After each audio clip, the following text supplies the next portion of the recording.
Okay, fingers crossed on this. Is this working? Am I coming through? Please tell me this is working. I'll find out in a minute. There is a delay my doing it this way, which it's going to take me a little bit to get used to. But I think it's working. Waiting for somebody to confirm. Can you see me? Can you hear me? You can hear me? See me? Oh. This is like my first time messing around with my setup. I'm using a webcam. I'm actually using like streaming software so that I have better control over what I'm doing.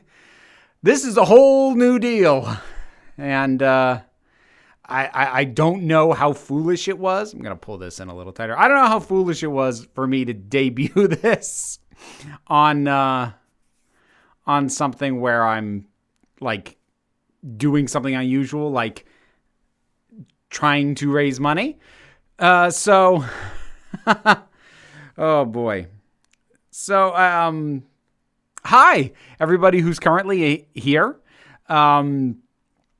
Trying to think of where we start on this thing. Hang on a second, checking something. All right, cool.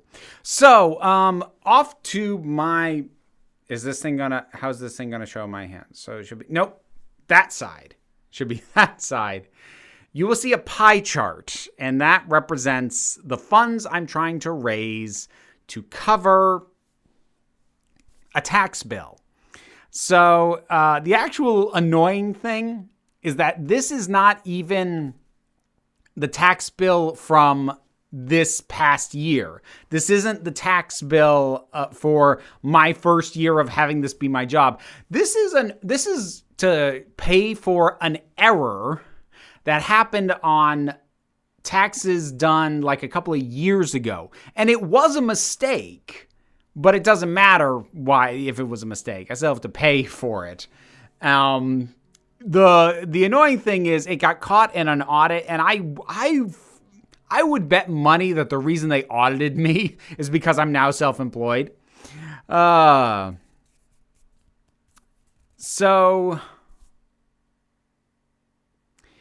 Okay, Jack, I see your question. It's not an uninteresting one, but I would really like to not do politics tonight. I really, really wouldn't. So I've got this tax bill that I have to pay. Well, and I'm really hoping, I think I've gotten things sorted where my taxes for 2020 shouldn't be too bad. So hopefully I'm not here doing this again after April 15th. But here's what we're looking at. I am trying to raise money, and the first thing I want you to notice, if you look in the description on this, you will see that that I put the link for my PayPal in there, because if you are going to contribute to this, that will be my preferred way that you do it.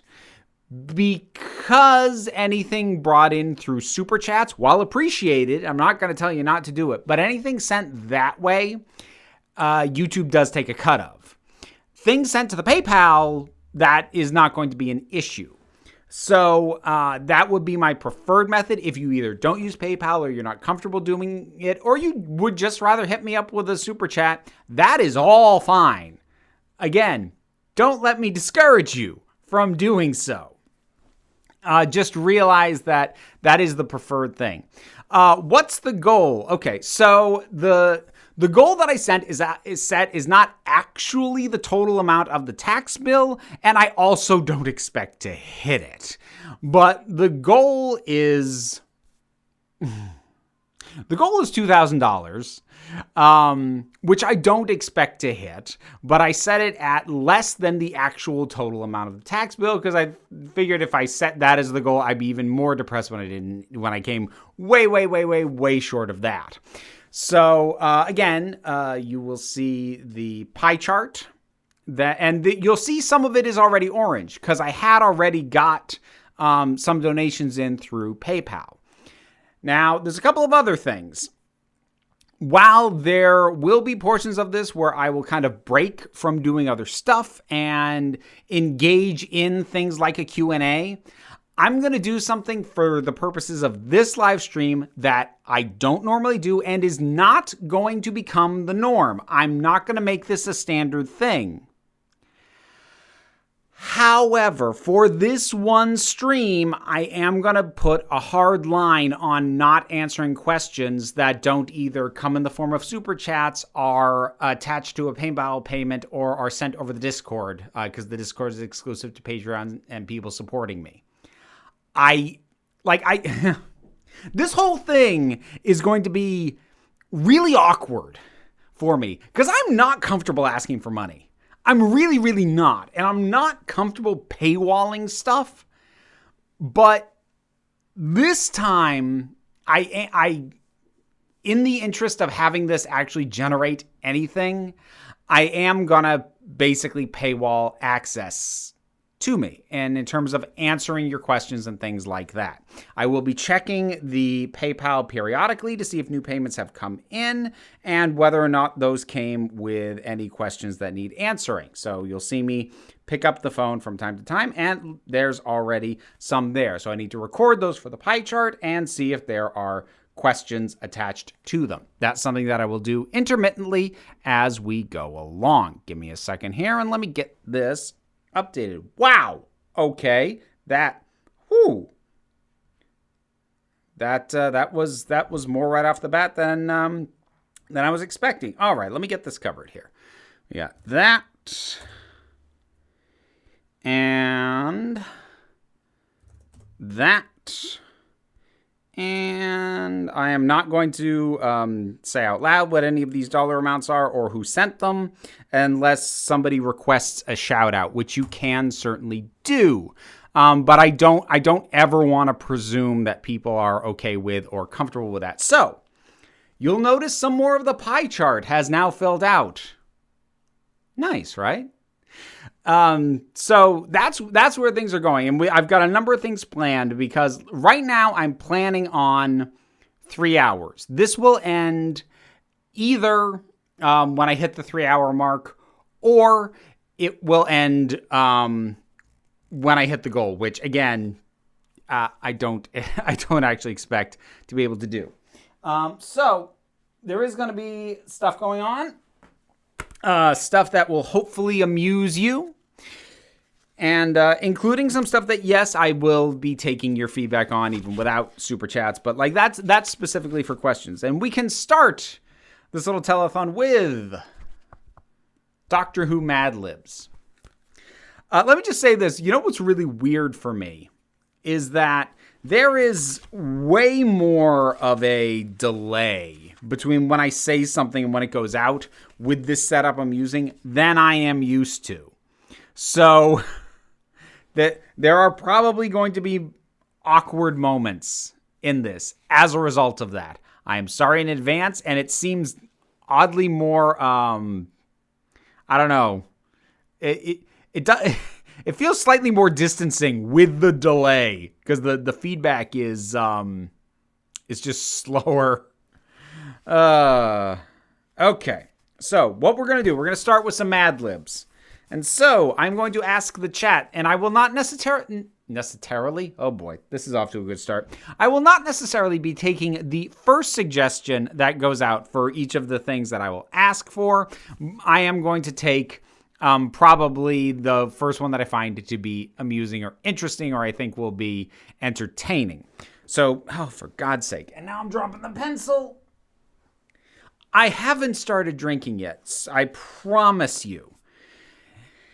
Anyway, if I could get from the chat an adjective And I'm going to have to think of stuff to say while I'm waiting for words due to this dang delay from the from my saying it to the chat. And it's, oh God, it's like 30 seconds. That's, oh boy.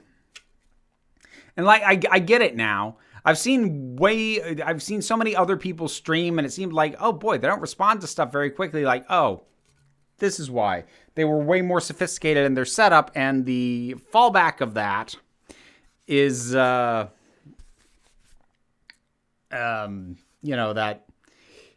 there's this delay. Oh, here we go. I'm going with naughty. Need a plural noun. And then after that, a place. You know what? I'm going to do these in chunks of 2. So I need a plural noun and a place. I'm seeing encouragements for me to get drunk. Like, look, I have water that will be made that available to me, and that'll be tapped into later. But this is a long haul. I'm not tipping into it yet. Let's see. Colored pencils. I like that.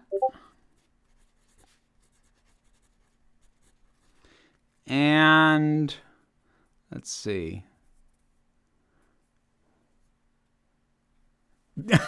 My house. Taking that as the place. Can I get another plural noun and then a vibe? Why am I slipping into this voice? I don't know. What are you gonna do about it? Nothing. 69 viewers. Nice. What do you mean that's not water? It says water. Goodness. People are so untrusting these days. Let's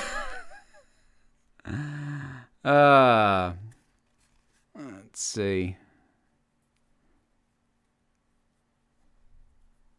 I see you people having fun at my expense, which I enjoy, for the record. I am the self-deprecating type.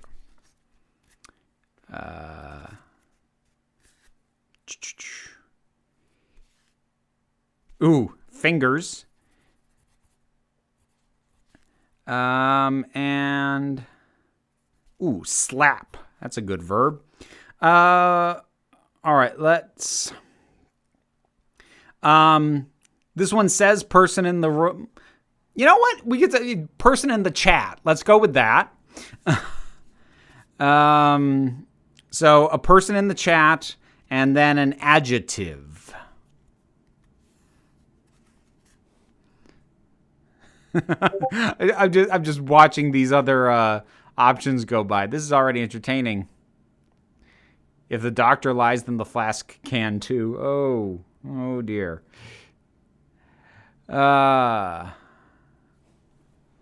Okay. I do also have to stay properly hydrated as well. Me? That's the obvious choice. ASMR quotes. It's because I'm using my good mic, which, like, that's a first. All right. Gotta go with that one. And adjective.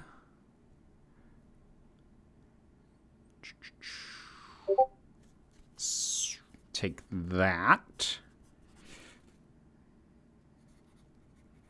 All right. I need another adjective and a noun.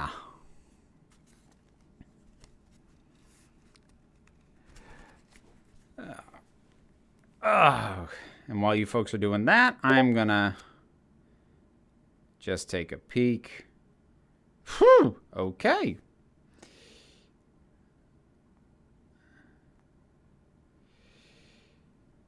Boy. Oh,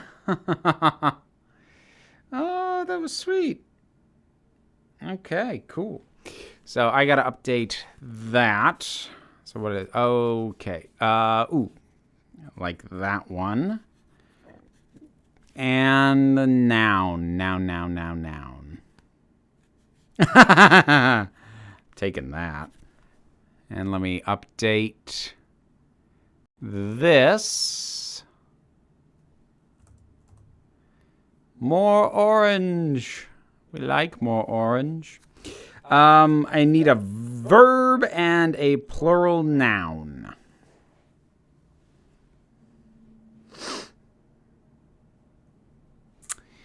Oh. See, I've got part of I've got part of WAP stuck in my head because I had thrown together the latest TikTok that I threw together uses a section out of that. So I just got the beat with that. I've just got that in my head on loop right now. Oh, hey, Meg. It's nice to see you. Oh, okay. Here we go. Verb. Ooh, I like that. So I've got my verb. Plural noun.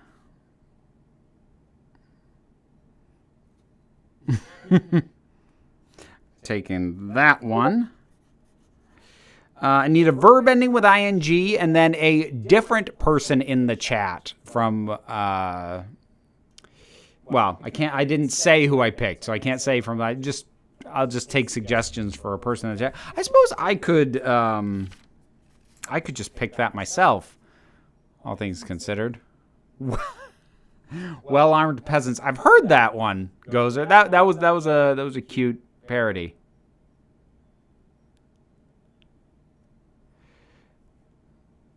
Let's see. Oh, I'm echoing? Ah, dang it. Hang on.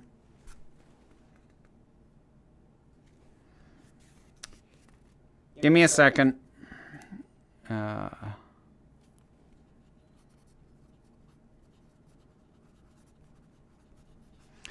Thank you very much, Laylee.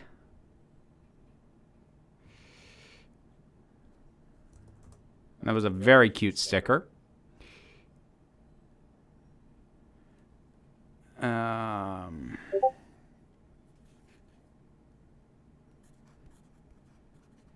All right, so hold on. I'm going to take a break from that. Am I still echoing? Is that still going on? Okay. Let me see if I can sort that.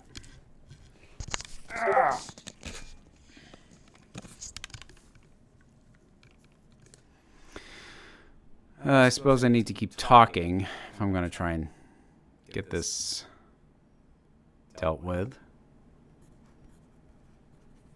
All right, so hold on. I'm going to take a break from that. Am I still echoing? Oh, yeah, I can hear it. Okay. Is that still going on? Okay. Let me see if I can sort that. It's not awful. Oh! Hold on.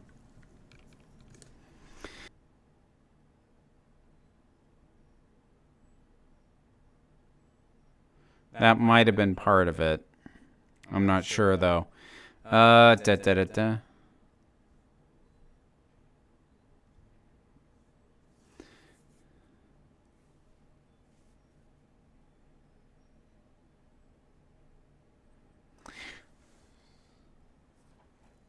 right. Am I still echoing? I think I've got it sorted.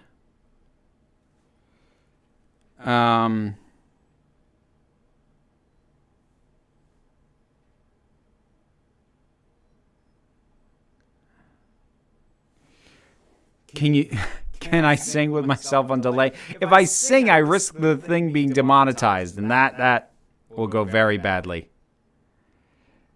Yeah, I'm still like, no, okay. Hang on. Let me try something else. Can I change that?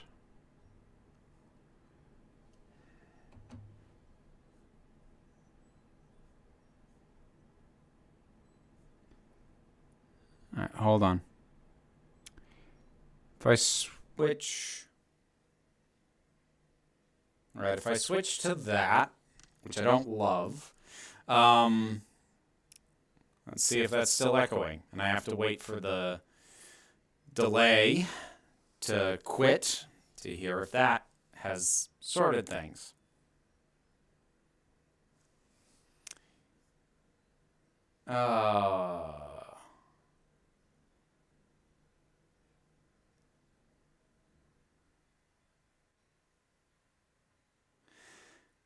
No, that's worse. Oh, for crying out loud.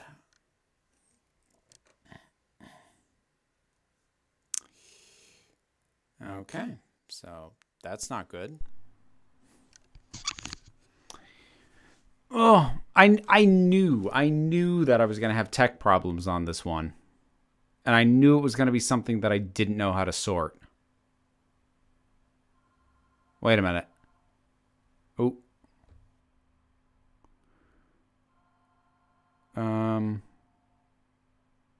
Hello.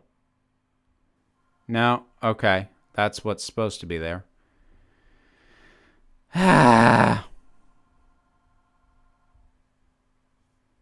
Wait, is it gone? Okay, now it's gone. I don't even know what I did. But, okay, great. All right. This is going so smoothly. All right. Where did we leave off? We left off. Folks, I need a noun and then a plural noun. Different nouns, ideally. Okay.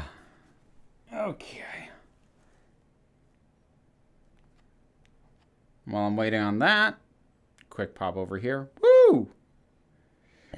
Oh, and this, while I'm waiting for nouns, this one came with a question. Have you heard the album Transgender Dysphoria Blues by Against Me? I've heard some of it. I really need to take the time and like dedicated listen to it, which I haven't had the time to like do properly. I've been meaning to for a while. Ooh, I like that one. And that one. We're almost done. I need a verb ending in ing and an adjective.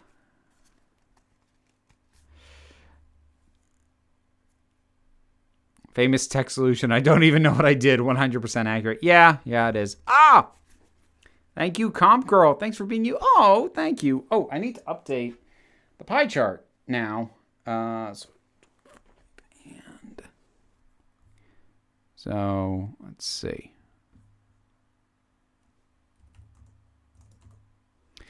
This is a solid start. I'm kind of impressed that we got that much going already. Okay, coming on back. Ooh, I like that. And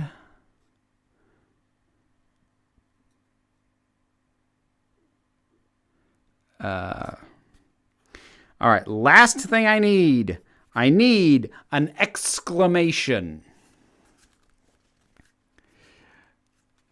Drinking. Later, my friend, later. Did I bring in? Oh, good. Yes, I did.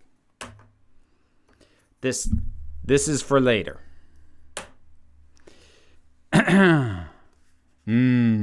Pie chart. I know, right? My favorite Homer Simpson was always the one where like he's yelling at God. And he's like, "Why do you mock me, O Lord?" Marge comes in. "Homer, that's not God. That's just a waffle that Bart threw up there." She knocks this waffle off the ceiling and Homer catches it.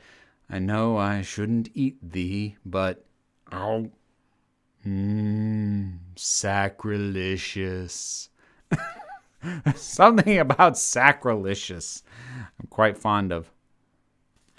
Ooh, that's a lot of exclamations. Let's see. Ooh, there we go. Okay, my friends. Mad Libs story time. Exterminate. The Doctor's greatest enemies are the Daleks, a naughty race of mutated color pencils from the planet My Place. These fingers have spread across the universe in search of worlds to slap. Created by the sinister Just Carowin, these sparkly beings are encased in a shell of playful armor that resembles a metallic floozy. The Daleks prance across time and shafts, bent on thrusting the universe. Ms. Wicked Wolf almost defeated the Daleks once and for all during the last great Waffle War. Both the Daleks and the Time Tentacles were seemingly wiped out. However, some Daleks escaped this fate and can still be found fiddling the universe with their sticky battle cry, Smeg! I have fun with those. It's been a long time since I've done one of those, but they are quite enjoyable. Let's see. Hold on, I've got my list of things to do. Since people enjoy seeing me suffer, I'm gonna need... Oh, boy. Hang on, I gotta think here for a second. I'm gonna have to make do. All right. So, there will be more Mad Libs, but I'm gonna take a break from that, just because with the delay, they are a little bit cumbersome to set up. But there will be some more of those. Mad Libs from the 70s. Oh, God. I didn't even realize they were around that long. So, people may recall that in times past, I used to randomly pick beans out of Birdie Bot's Every Flavored Bean. And see what I ended up with. Well, obviously, I'm not going to do that for reasons of branding and not wishing to lend even the possible perception of support for a certain franchise and its creator. What I do have instead is I have Bean Boozled, which in many ways is more sinister than Birdie Bot's Every Flavored Beans. And here is why. With the Every Flavored Beans, if you could match the design on the bean to the guide on the box, you knew what you were going to get. However, with Bean Boozled, every given design has two options. Like, for example, there's one that could be juicy pear, or it could be booger. It could be coconut, or it could be baby wipes. So you don't know what you're going to get. And so for your amusement, there will be some of this. Oh, thank you very much, Connor. Let's get that pie a little bigger. And come back.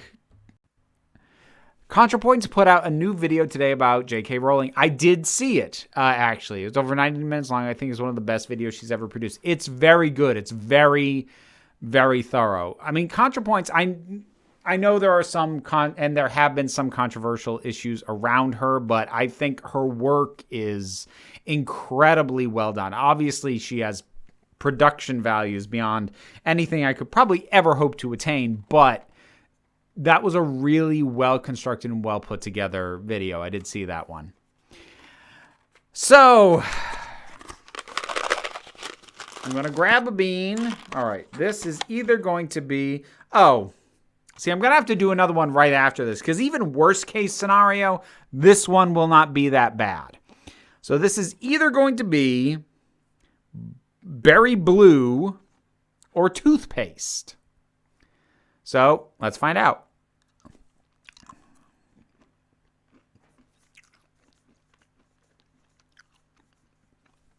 That's toothpaste. I just got the mint on it. it is kind of impressive that it's not just a generic mint flavor. It does taste very specifically like toothpaste. I don't know how the heck they do this, to be honest. There should be Hamilton Mad Libs. There probably are. I just don't have them. Hold on. I was seeing what I was getting, and I'm trying not to. I'm trying to go blind. Okay, what is this? This is... Oh, God. See, now this one is cruel. Because it's either peach, which is one of my favorite jelly bean flavors, because I like citrusy candy, or barf. Barf is one of the worst ones to get because it takes a second to hit you. Just simping real quick, Brian. I encourage simping. But let me add that to the chart. I even put something together in Excel for this. Like, I'm pulling all the skills. So here we go. And even if this is peach, it's going to taste weird because I still got the mint on my tongue, but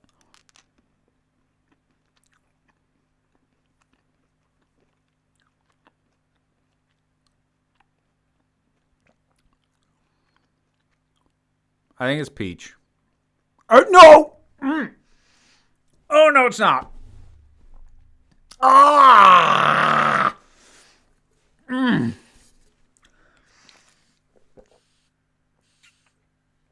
Oh, God. See, that's what I'm talking about. Oh. That's what I mean, because it starts out that kind of slightly sickly sweet that you don't know if it's going to get better or if it's just going to, like, come in behind you, just, yeah, and then it lingers on your tongue. I hate that one. Okay. Thank you very much, Rusty. 1339. 13 and 39 are my lucky numbers. I don't have any requests that aren't an NSFW, but I do hope this telethon goes well. Thank you very, like, here's the annoying thing. If you knew me in real life, I'm like, I ain't above an NSFW request, but you know, YouTube. And I've yet to launch an OnlyFans. Haven't gone that far yet. And Evisceration, thank you so much. Hello from the other side of the pond. Do you intend to watch Russell T Davies' new series, It's a Sin? It's caused quite a stir in the LGBT community over here right now. I've got a lot of people asking me about that one. And I would like to see it. It's not yet available stateside. It's going to be on HBO Max, but they don't have a date yet. It's just early 2021. They don't have a release date for it yet. So I think the same thing happened with Years and Years, which I also still haven't seen, where it came out not that long after its debut in the UK, but there was a delay, and I think that's what we're dealing with here. So thank you very much, and let me get these amounts added to the total. Cool. That is looking pretty. I love it.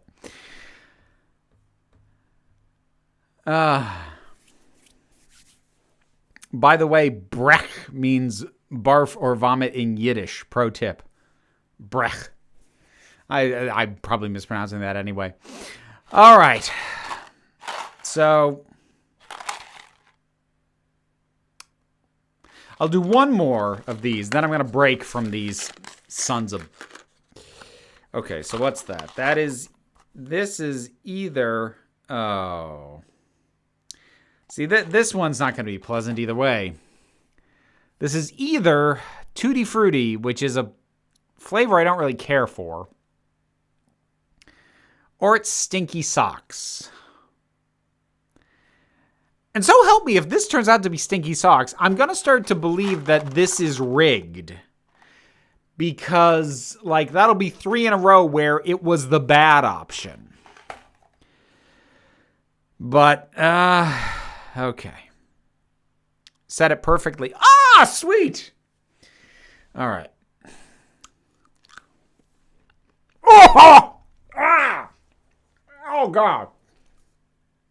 Oh. Ugh. I was dumb and didn't get a spit cup, so I have nowhere to...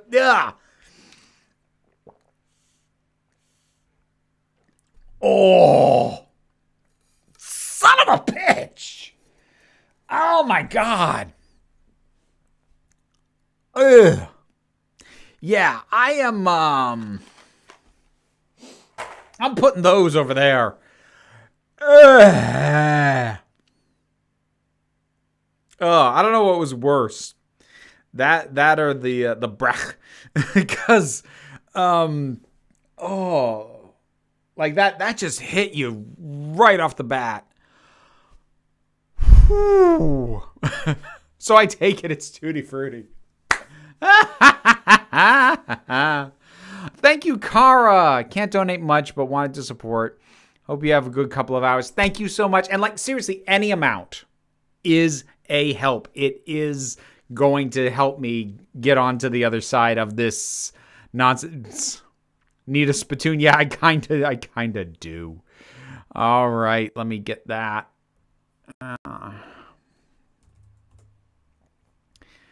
Okay. And like, as far as kind of how I like said, I was drawing a line on the answering questions not answering questions unless they're super chats. Like, that's in any amount. If you just want to chuck $1 at me to ask a question, that works. Like, don't think I'm like, you must pay a minimum amount to receive any of my attention. No. You know what? Let's let our hair down a little bit. Thank you very much, Camp Girl. You deserve extra for that. Hey, whatever will net me some extra whatever, I will happily take it. I'm sorry, Comp Girl. I might have said Camp Girl. If that's what I said, I apologize. But thank you. Thank you very much. Add that to the total.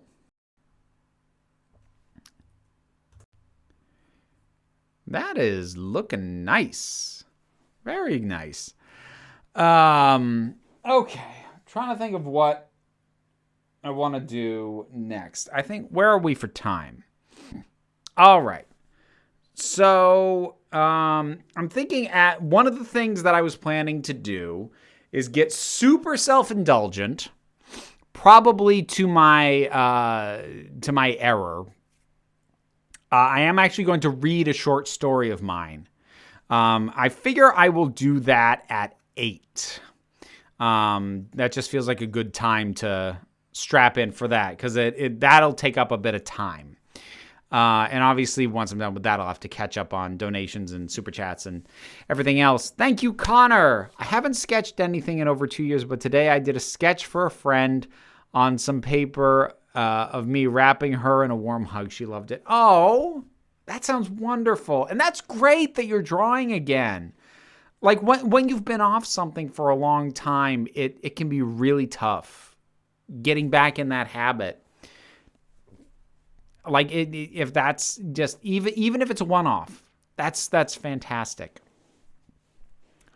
Council of Geeks needs an intervention for masochistic sweets addiction. Yeah, I think I need an intervention for the things I'm willing to do for attention. I think that might be the truth of it. Thank you, Renee.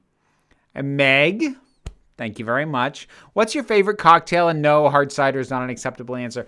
Okay, yeah, fine.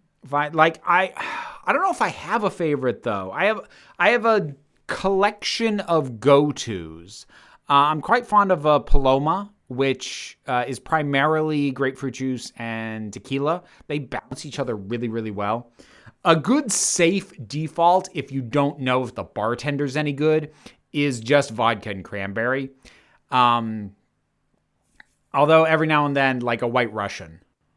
That's a nice one as well. But I'm also the kind of person who will browse the custom cocktails at a bar and see if any of those catch my eye.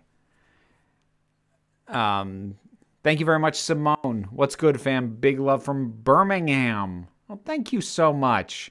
All right, I got amounts I need to add in here. So hang on. Give me a second. Make sure I'm doing this correctly. Maybe? We'll see. All right, so I did that. I got that one.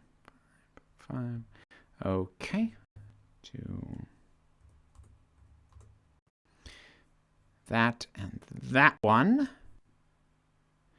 Trying to make sure I keep track of everything.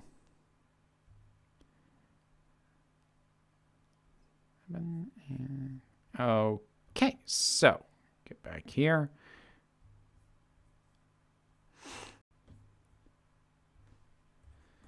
Oh, you know what's something that just occurred to me? I had been checking my PayPal on my phone. Given how many of my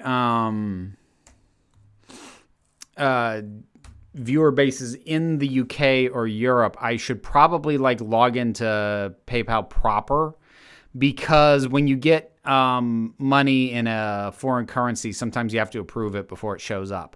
So let me check that real quick. Ooh, okay. And yes, there is some of that indeed. So, okay. So let me catch up on this. Let me accept that. I had some Australian dollars I had to accept.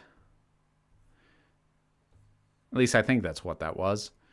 Get back to where I was. You folks, you get to listen to me talk to myself as I fiddle my way through PayPal. All right. Some of these came with questions, and so I am going to tackle those. Let's see. Now I just need to hear you say, oh. This is cruel. Okay, fine.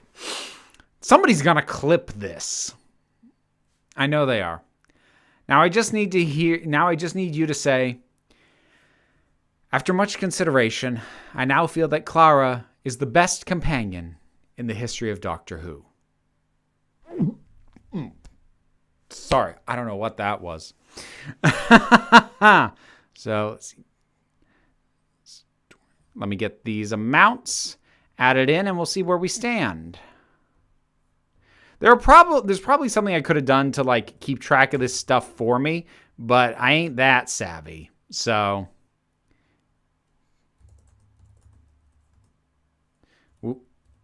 get that. Cool. Looking nice. And pop it on back to where I can actually see you folks again. Alrighty.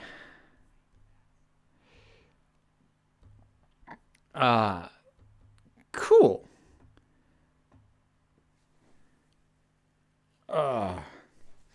So I've lost track of where I was and what I was doing. Okay, cool. Did that. Awesome. You know what? I think let's have one more go at a Mad Lib, and then I shall tell you a story. And I expect by the time I'm done, everyone will have bailed.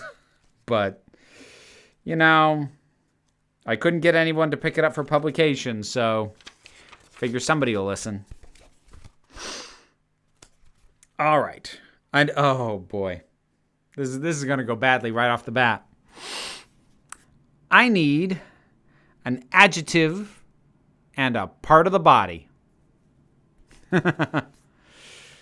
Oh, asking this group for part of the body, this is a mistake. Let's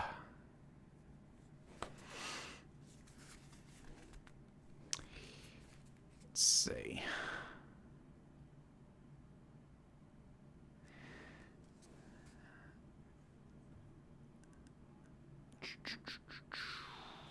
Sorry, there's Carolyn, there's somebody's dropping some. Yeah, thank you. You got him. Thank you very much. Let's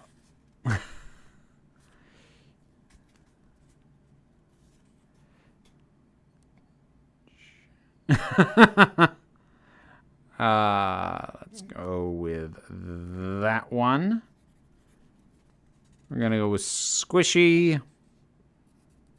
And that little dangly thing that swings in the back of my throat. All right. I need a noun and an adverb.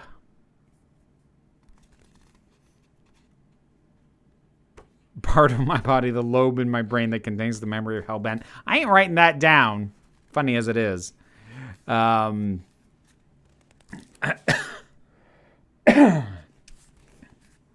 Adjective raunchy. Well, that's just describing me. Let's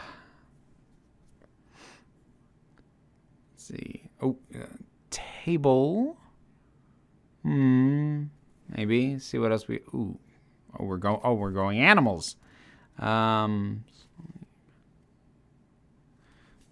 Let's. Ooh, we're gonna go with pig. And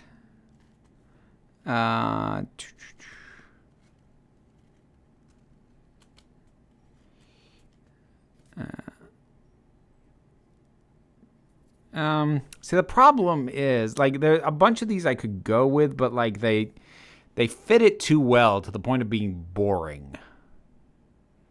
Quickly, slowly, cautiously, swiftly. You know what? I'm going to inject one. Lugubriously.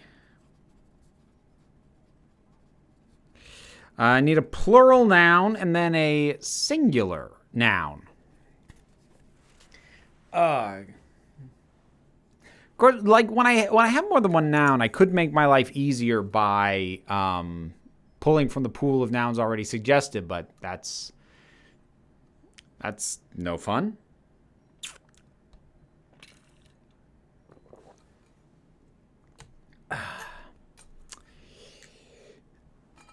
Oh, goodness. I'm sorry, Carolyn. I have a feeling that that person's going to keep popping back. Gazongas. I'll take that. And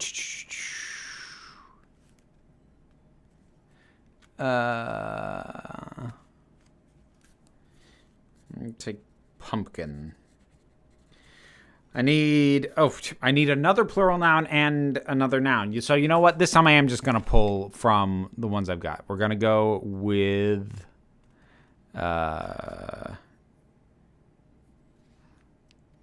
babies and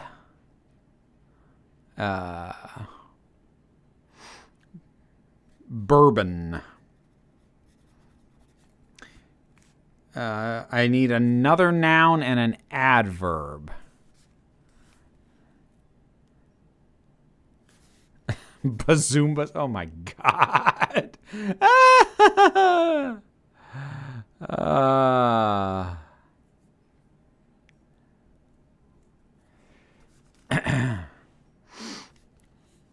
So I'm looking for a noun and an adverb.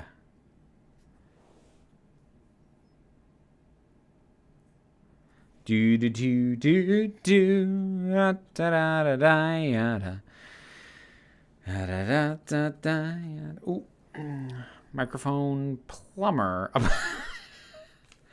Backstreet Boy. I like that.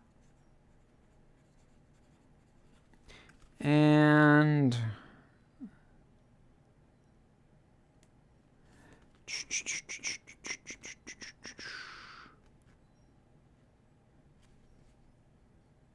hilariously.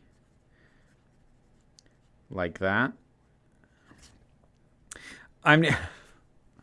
Oh boy. I need an article of clothing and a verb ending in ing.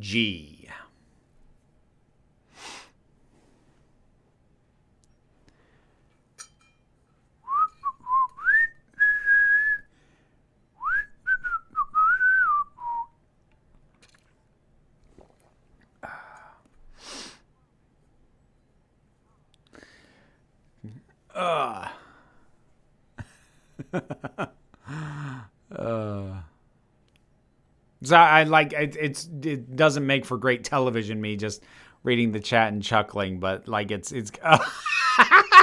we're going with thongs. That was super insistent. That's we're taking that one. And for verb ending in ing,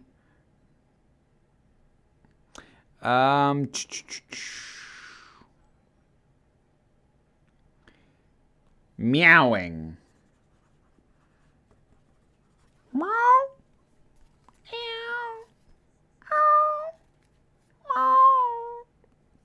I need an adjective and two silly words. That's all it says. Silly words. An adjective and two silly words.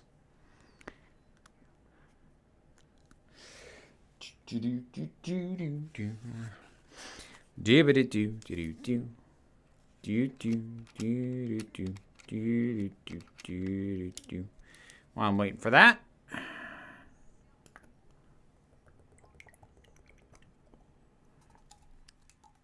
Okay.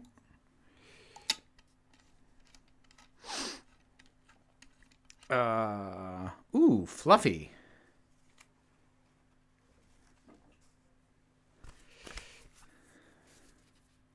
I like fluffy. Secretly a cat. No, actually, I'm secretly a pigeon.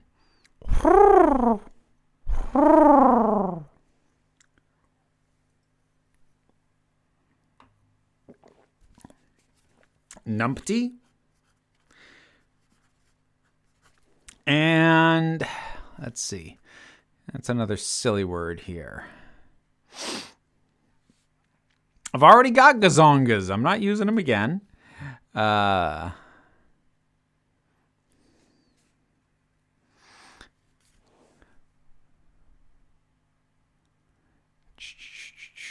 Rubbers.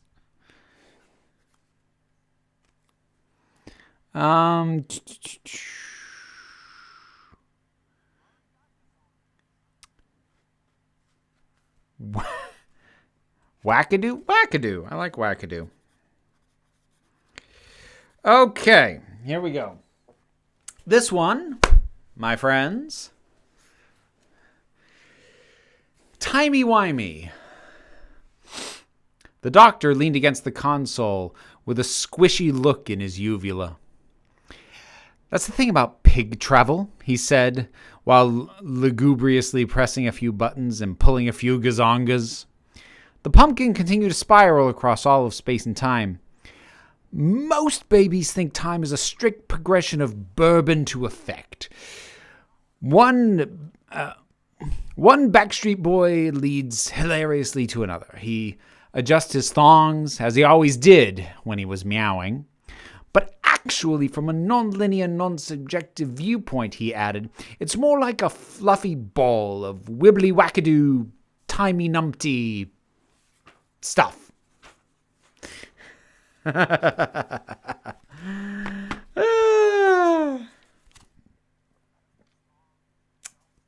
Pressing a few buttons, pulling a few gazongas. That was... Oh, dear. You people do not disappoint me. All right. So where are we for time? All right. I'm going to check the PayPal. And then I shall read to you. Now, the thing is, it had actually been my original intention to, oh my goodness. Wow. Okay. That was let me get that added. It had been my, we're almost a quarter of the way. Again, I actually don't expect to hit this goal. I'll be shocked if I do. But it was my original intention to have several options for short things that I've written to read to you. The problem was when I was looking them over and like realizing, oh God, sort of they needed cleanup because I hadn't looked at them in years. And I had time to fix one. So you won't have the options. I was going to prep a sci-fi story and a horror story. The horror story is not ready for prime time, so you folks will be getting a sci-fi story, which I suppose is a little bit more fitting given the consistency of Doctor Who in my content. Not that this is fanfic or anything like that. This is original work. This is a short story that I wrote, ages ago now, initially. But I'm actually still, even though it needed cleanup, I'm still quite proud of this. So, here we go. Let me get in a position where this is going to be comfortable. All right. So I shall read to you now, Mel. In the darkness of the sleeping quarters, a few lights blinked idly along the wall. The room vibrated ever so slightly from the humming engines. The only sound cutting through the white noise was the occasional snore from under the gray flannel sheets draped atop the bunk embedded in the wall.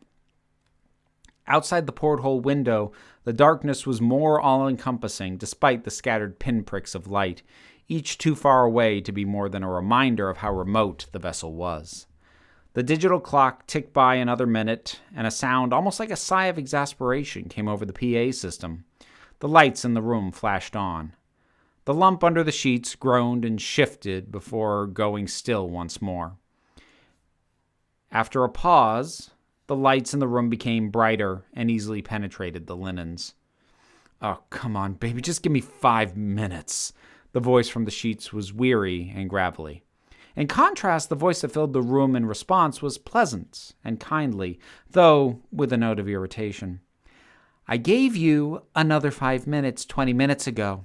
You need to get up, Frank. With an exaggerated huff, the sheets were thrown back clumsily, fluttering to the metal floor. Frank sat up and swung his legs over the side of his bunk. He scratched the back of his neck and ran his fingers over the salt and pepper stubble on his chin. See, I'm up, he called out. Do I at least have time to shower and shave? Of course, just don't dawdle. Yes, mother. His sly smile gave away that he wasn't as annoyed as he put on. I'll see you soon, said the voice, and with a slight crackling, the PA system went silent. Frank stood up from the bed, feeling his bones creak and crack as he did so. He stretched his arms out wide and let out a long sigh. He shuffled to a mirror over a small metal sink across from the bunk. Giving an expressionless look into the mirror, his face appeared smooth, almost pristine but for the stubble. In many ways, it was still the face of a young man. However, when he proceeded to smile and work his mouth in a few different shapes, the many lines and wrinkles became immediately apparent. The depth of the lines betrayed the fact that he was much older than he appeared at first glance. Frank peeled off the white tank top and brown shorts he'd slept in and stepped into the shower stall. Once inside, he lazily jabbed at a purple button and water began cascading down on him from the ceiling. It was warm and came down in thick streams. As he showered, the temperature of the water increased and the intensity of the streams diminished, in accordance with his pre-programmed preferences. It only took a small dollop of shampoo to wash his closely cropped hair. Frank cleansed himself fairly quickly, but the relaxing feel of the water kept him from leaving the shower stall. He tilted his head upward to let the water droplets hit his face. At this point in the program, the water came down in more of a misting rain rather than the streams it had been earlier. Suddenly, the mist was replaced by powerful jets of water, which blasted the naked man at near-freezing temperatures. He screeched and leapt out of the shower. "God damn it, Mel!" he called out, his teeth chattering as he groped for his towel. The PA system popped back to life, and the voice had a smugness about it. "I told you not to dawdle." "One of these days," Frank muttered as he tossed the wet towel onto the edge of the sink and started to rummage through drawers for clothes. "So you keep saying," said Mel knowingly. There was a slight snicker over the PA before the system was switched off again. Frank pulled on a tight gray t-shirt, which was admittedly a touch too small. That was the idea, though, because it showed off the body he'd worked hard to maintain. He also put on a pair of black pants and laced-up faded black leather boots. Hold on. I'm getting an alert here. It's not receiving anything to maintain smooth streaming. What is going on? Am I buffering for anybody? Sorry to stop suddenly. Just trying to see if this thing is lying to me about there being an issue or not.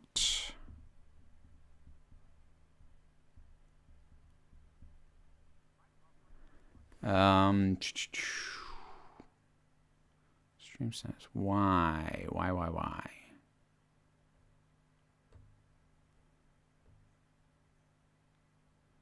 Huh. No, all good? Okay. All right, good to know. Sorry for the interruption. So going back a paragraph. "One of these days," Frank muttered as he tossed the wet towel onto the edge of the sink and started to rummage through the drawers for clothes. "So you keep saying," said Mel knowingly. There was a slight snicker over the PA system before it was switched off again. Frank pulled on a tight gray t-shirt, which was admittedly a touch too small. That was the idea, though, because it showed off the body he'd worked hard to maintain. He put on a pair of black pants and laced-up faded black leather boots. He took another glance at his face in the mirror and then at the clock on the wall. If he took the time to shave, Mel would probably insist that he wouldn't have time for breakfast. He sighed as he looked at his 2-day growth.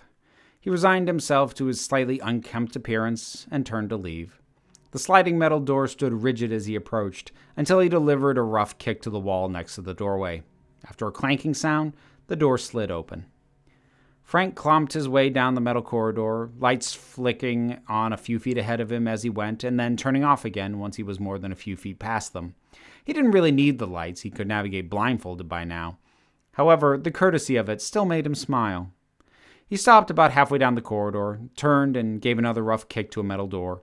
The door slid open, and Frank stepped into the tiny dining room. It was done up with a few more homey touches than the utilitarian metalwork that made up most of the vessel. The walls were pristine white with images of nature scenes changed daily. Today it was a jungle theme with paintings of a waterfall, a massive and expansive tree as seen from below, and a view from above the canopy. Frank hadn't been treated to a scene this vibrantly green in a while. It was a nice change of pace from the animal portraits he'd been viewing of late. Frank sat at a small plastic table colored to resemble wood. His chair was positioned so that he was facing the one wall that didn't have a picture. There was a small hatch and some lights and switches above that. He gave a rhythmic knock on the table, and the lights flashed to life in shifting colors as though they were cycling through the rainbow. "Good morning, Frankie, my boy," came a voice out of a speaker located in the midst of the flashing lights. "Morning, Murray," replied Frank. "What you got for me today?" "For you, buddy, I can do you up a nice scramble and hash," said the voice in a way best described as overly friendly. "Works for me," said Frank as he leaned back in his chair.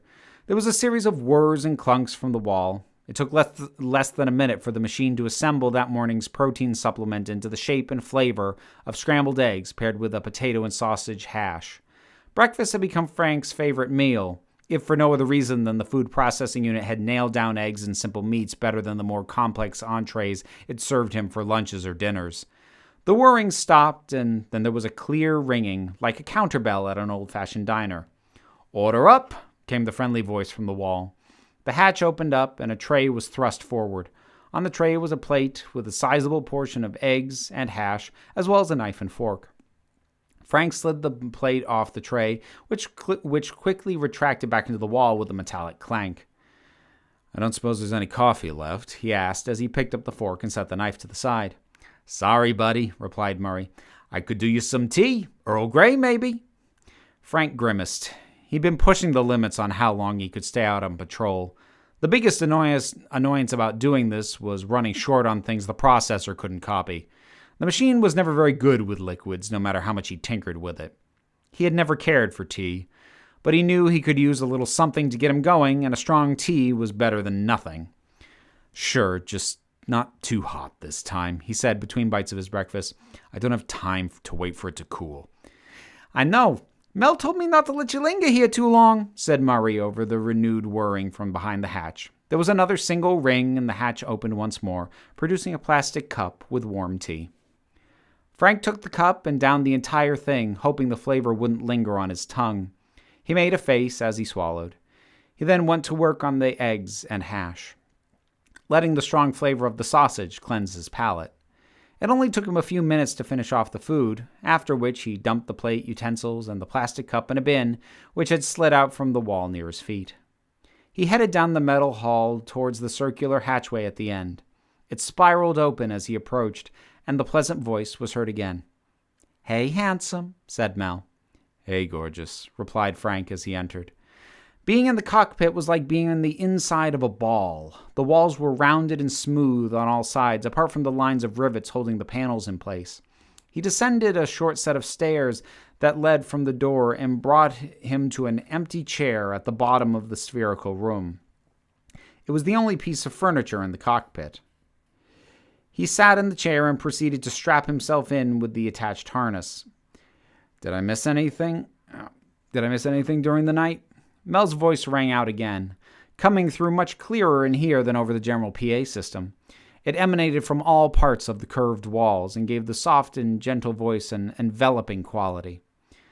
"Not too much, really. The Westbrook Nebula looked particularly lovely, but I knew you wouldn't want to be woken up just for that." "Oh, I don't know," replied Frank. There was silence from Mel that eventually prompted him to admit, "Yeah, okay, you're right." "Don't act like I don't know you," Mel's voice chided. Once Frank had finished strapping himself into the chair, he flicked a switch that disengaged the artificial gravity in the cockpit. The chair floated up from the floor until it reached the exact center of the room. Once there, it was held in place by a static field, which kept it from free-floating around aimlessly. He placed his hand over a control ball on the left armrest. He rotated it, and the chair turned and flipped about in the air in conjunction with his hand motions. Having tested the calibration, he was ready for the day. "All right, Mel, bring it up." A series of holographic screens flickered to life on all sides of Frank. He rotated the chair in a spiraling fashion so he could examine each readout in turn, starting from the top and circling his way down. The information ranged from detailed schematics of the engine to a navigational chart of the ship's patrol route. Frank paid close attention to some of the readouts and glazed over others.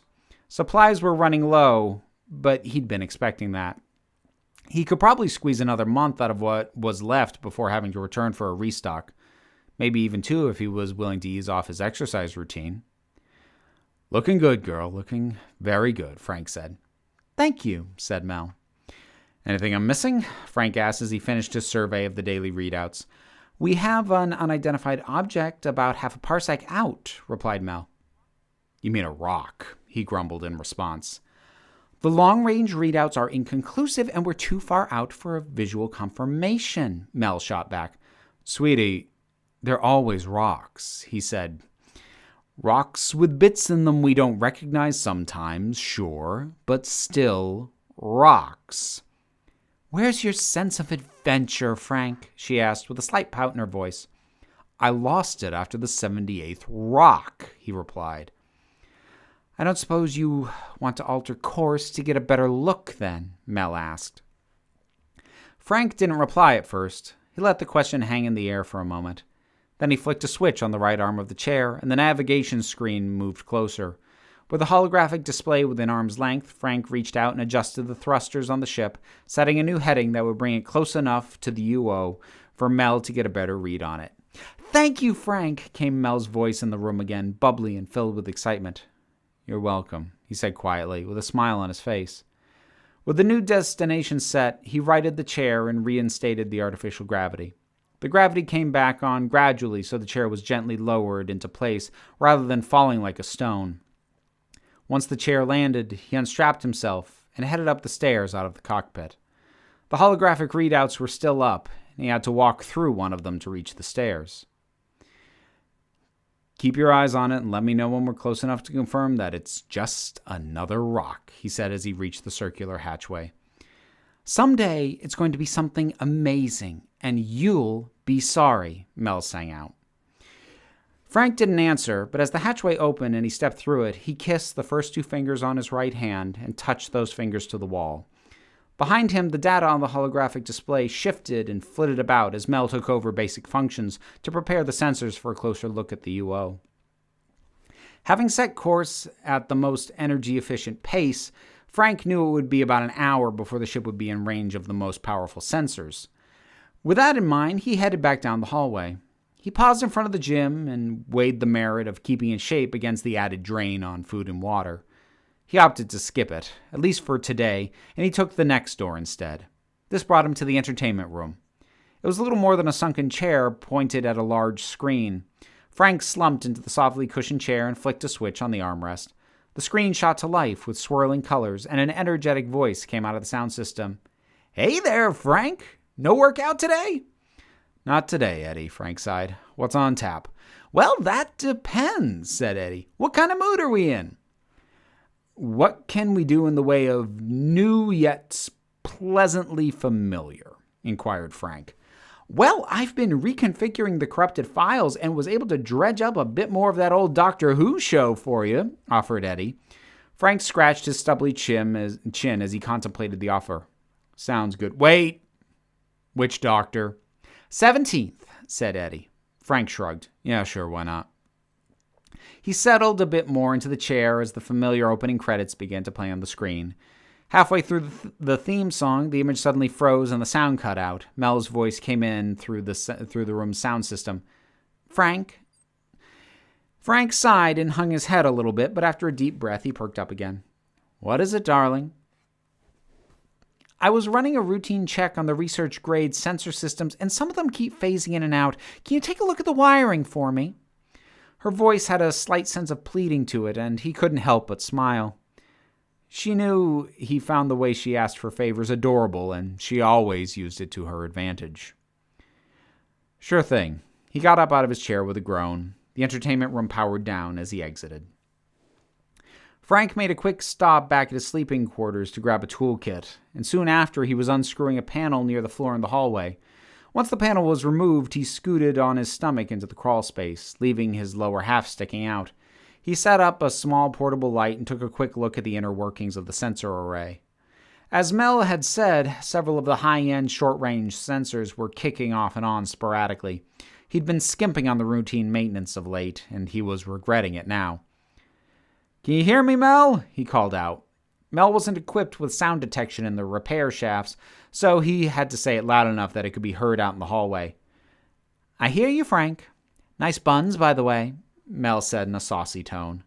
Frank chuckled. "Thanks, darling. I'm going to need you to shut down the outer sensor field for a few minutes. I don't need that thing's live wires zapping me while I get this worked out." "No problem," replied Mel. There was a change in tone in the general hum of the ship as some of the sensor systems were powered down.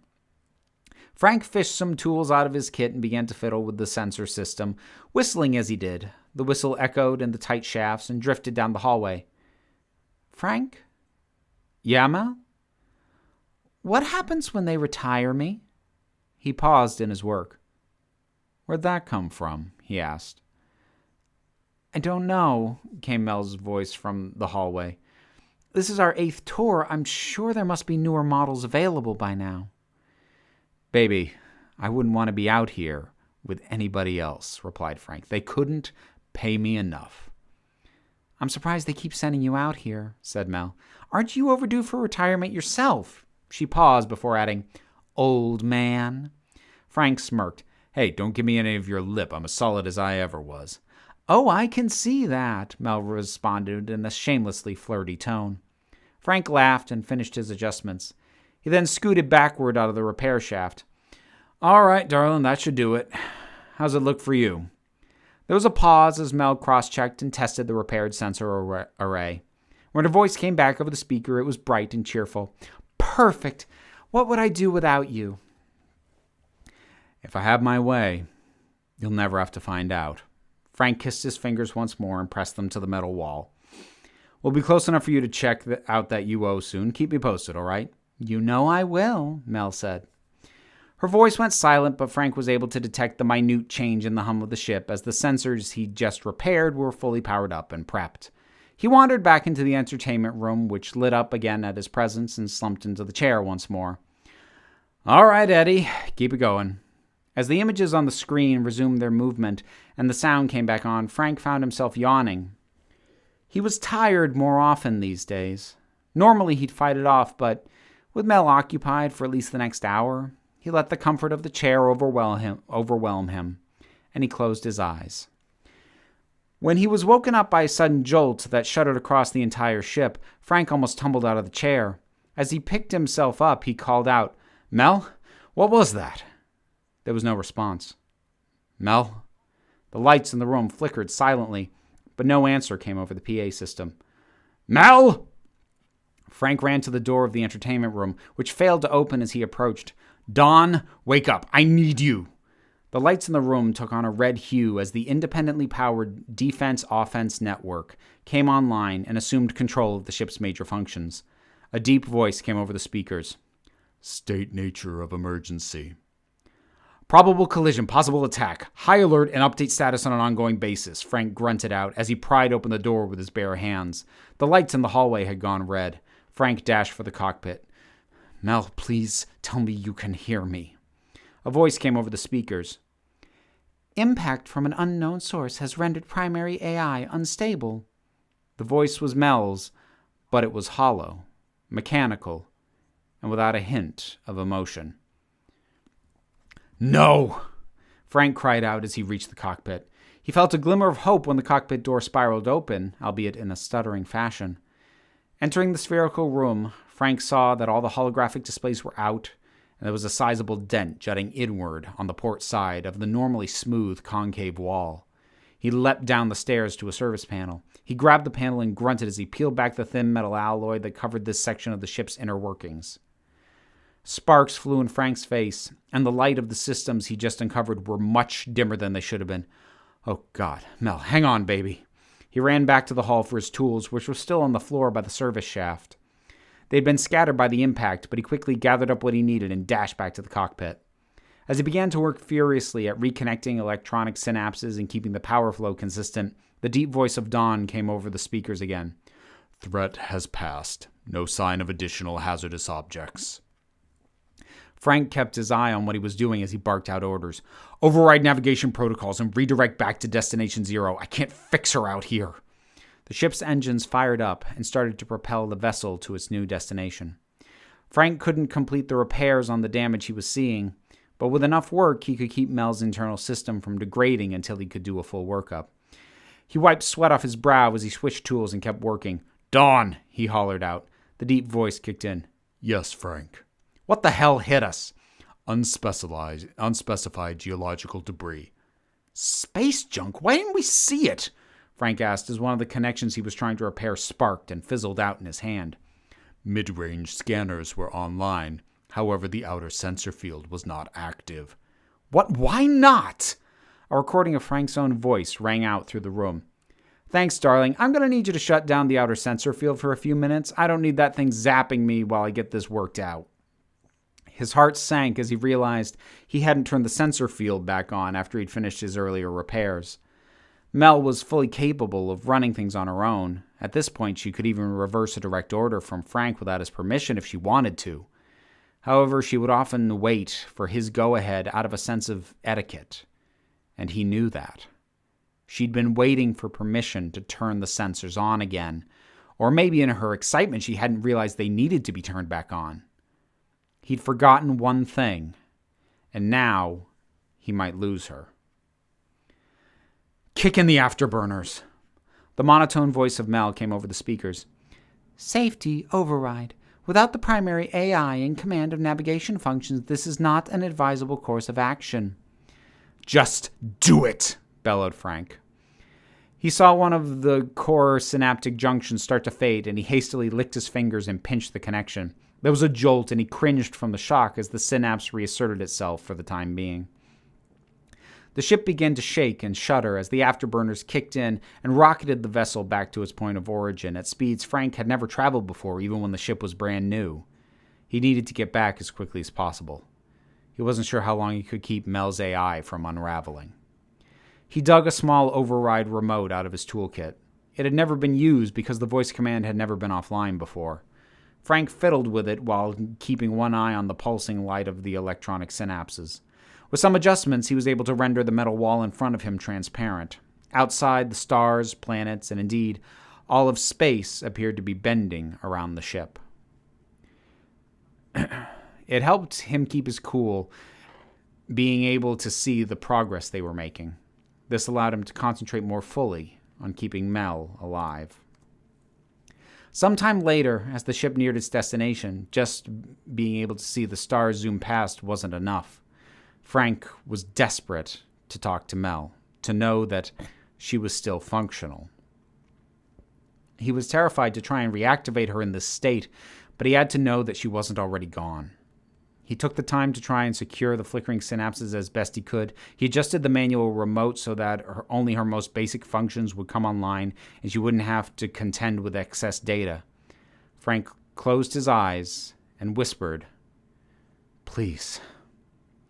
He pressed a button on the remote. There was a whirring that emanated from the walls around him, and then he heard a scratchy, trembling voice. "Frank?" Sorry, hang on. It took everything he had to hold back the tears. He took a deep breath before replying, "Hey there, baby." "I'm missing a lot of functions. What happened?" "We were hit," replied Frank. He rubbed a hand on the smooth walls of the cockpit as he spoke. "It's okay, though. We're headed back. You're going to be fine." My... Shh, baby, don't strain yourself," he urged. There was a pause. "My scan of the UO." "What about it, Mel? What'd you find?" "Didn't finish, but minute traces of plant matter detected," Mel said with audible difficulty.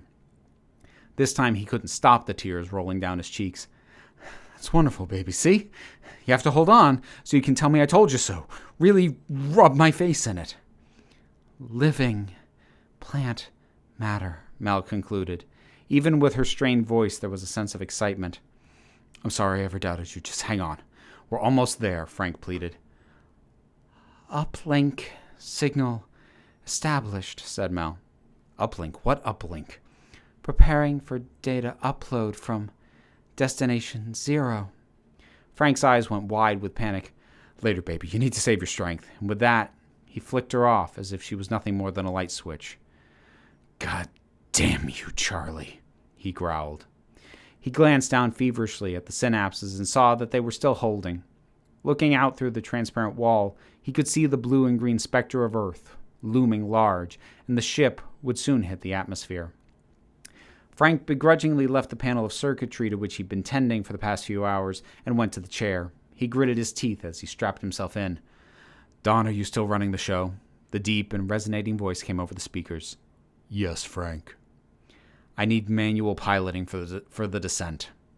With that command, a floor plate slid to the side, and a panel with buttons and controls rose out of the floor to the level of Frank's hands. He gripped the control sticks tightly as the ship hit the atmosphere and shook about violently. He started to sweat as the temperature in the cockpit rose. The damage from the impact had compromised the heat shield, but all he could do at this point was hope that it held. He gripped the controls until his knuckles turned white. He shook some of the sweat from his face, and it sizzled as it hit the metal floor. He craned his neck to see that Mel's synapses were still lit. The retro rockets kicked in, and the descent of the ship began to slow. Frank took full control and aimed the vessel at a city. In the center of a sea of spire-like buildings was a large, circular piece of flat land. He continued to slow the speed of the descent and was soon touching down gently on the hard ground. The engines hadn't even fully powered down before he had unstrapped himself and was descending out of a round escape hatch in the corridor.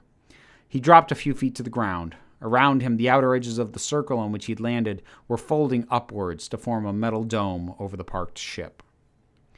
Frank wasted no time in heading toward the causeway that would take him to the supply depot.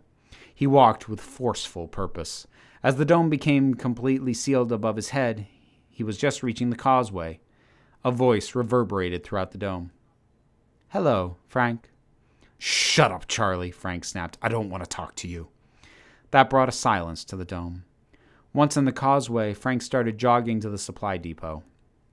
The causeway was enclosed in transparent metal, which allowed a view of the buildings outside. Though some of the lights of the city were lit, there was no movement. There were no vehicles on the roads, no people on the sidewalks, not even a silhouette in a window. The roads themselves were beginning to crack as grass had broken through at some points. Frank paid this view no mind. He'd seen it before, and it hadn't gotten any better.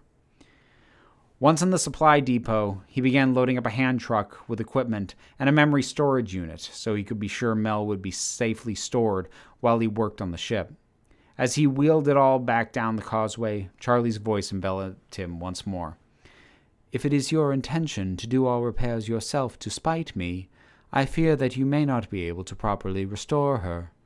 Frank gritted his teeth. What hurt most was that he knew the melodious voice coming at him from all sides was right. "I only wish to help, Frank."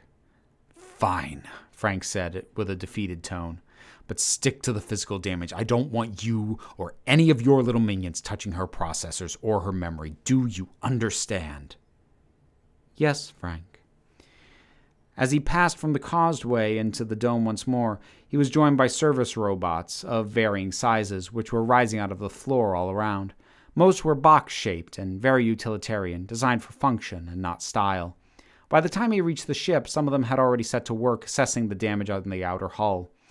He knew they could do these repairs better and faster than he ever could, but it still made him uneasy. Frank ran his fingers along the weather-beaten edge of the ship and across the faded designation, Melbourne 2. He pulled himself back into the hatch from which he'd left the ship and was just finishing hauling up the supplies that he'd gathered when Charlie's voice came in through the ship's PA system. "Frank, I would like to talk to you." "I told you to stay out," Frank yelled. "I have not infiltrated any aspect of Mel's inner workings. I have only accessed the public address system." Frank took a breath and started to drag the boxes of tools and supplies to the cockpit. "You can't have her, Charlie," he grunted through gritted teeth as he reached the control room. There were sparks firing up around the large dent as the robots outside removed certain small sections with surgical precision. Frank reached the panel he'd opened before and began to unpack the equipment he'd brought in. "I cannot force you to give her up, Frank," intoned Charlie's gentle and soothing voice. "But I would ask that you think of more than yourself." "Who else is left for me to think of?" Frank shot back. There was a pause from Charlie and a slight hum that was almost like a human sigh. "It is true. The more time that passes without any other stragglers returning increases the likelihood that you are all that remains. I was tasked with the preservation of the human race, and at that I failed. But I can still preserve their memory, save some piece of what made the species special." Frank hooked up the remote memory storage to the flickering synapses so that he could relay Mel's AI into it and safely work on reestablishing the connections without fear of losing her. "Why does it have to be her?"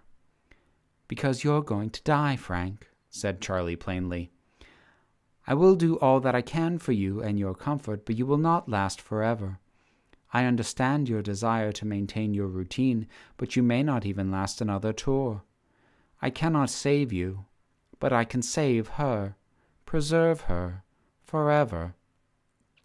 "But why her? She's not the only one with a personality. Why can't you take Murray or Eddie?" The anger was draining from his voice and was rapidly being replaced by a sense of melancholy and loss. "Their personalities are rudimentary," Charlie pointed out. "They never evolved beyond the basic parameters you programmed into them. Mel is different, and you know that. Her ability to learn, combined with prolonged exposure and discourse with you, gave her more than a programmed personality. Her time with you has given her some of those uniquely human traits and something that may even be approximate to emotions. These grew out of experience. I cannot recreate them through ones and zeros, and copying her base code will not carry them over. She is unique. She has a spark of humanity about her which can and should be preserved." By this point, a few of the smaller service robots had entered the ship and were trundling down the control room stairs to address the damaged sections from the inside. Frank ignored them and stayed bent over the open panel. There was a spark as he inserted a replacement piece, and he shot his hand up from the electrical jolt.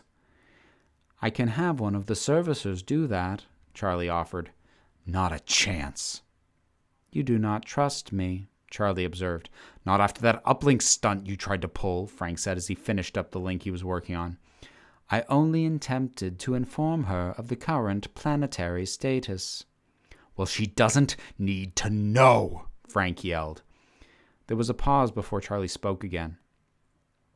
"I would never take her from you against your wishes, Frank, but she is more than an operating system now. She has agency beyond anything ever designed for her. She has a right to know, and you have been keeping it from her for too long."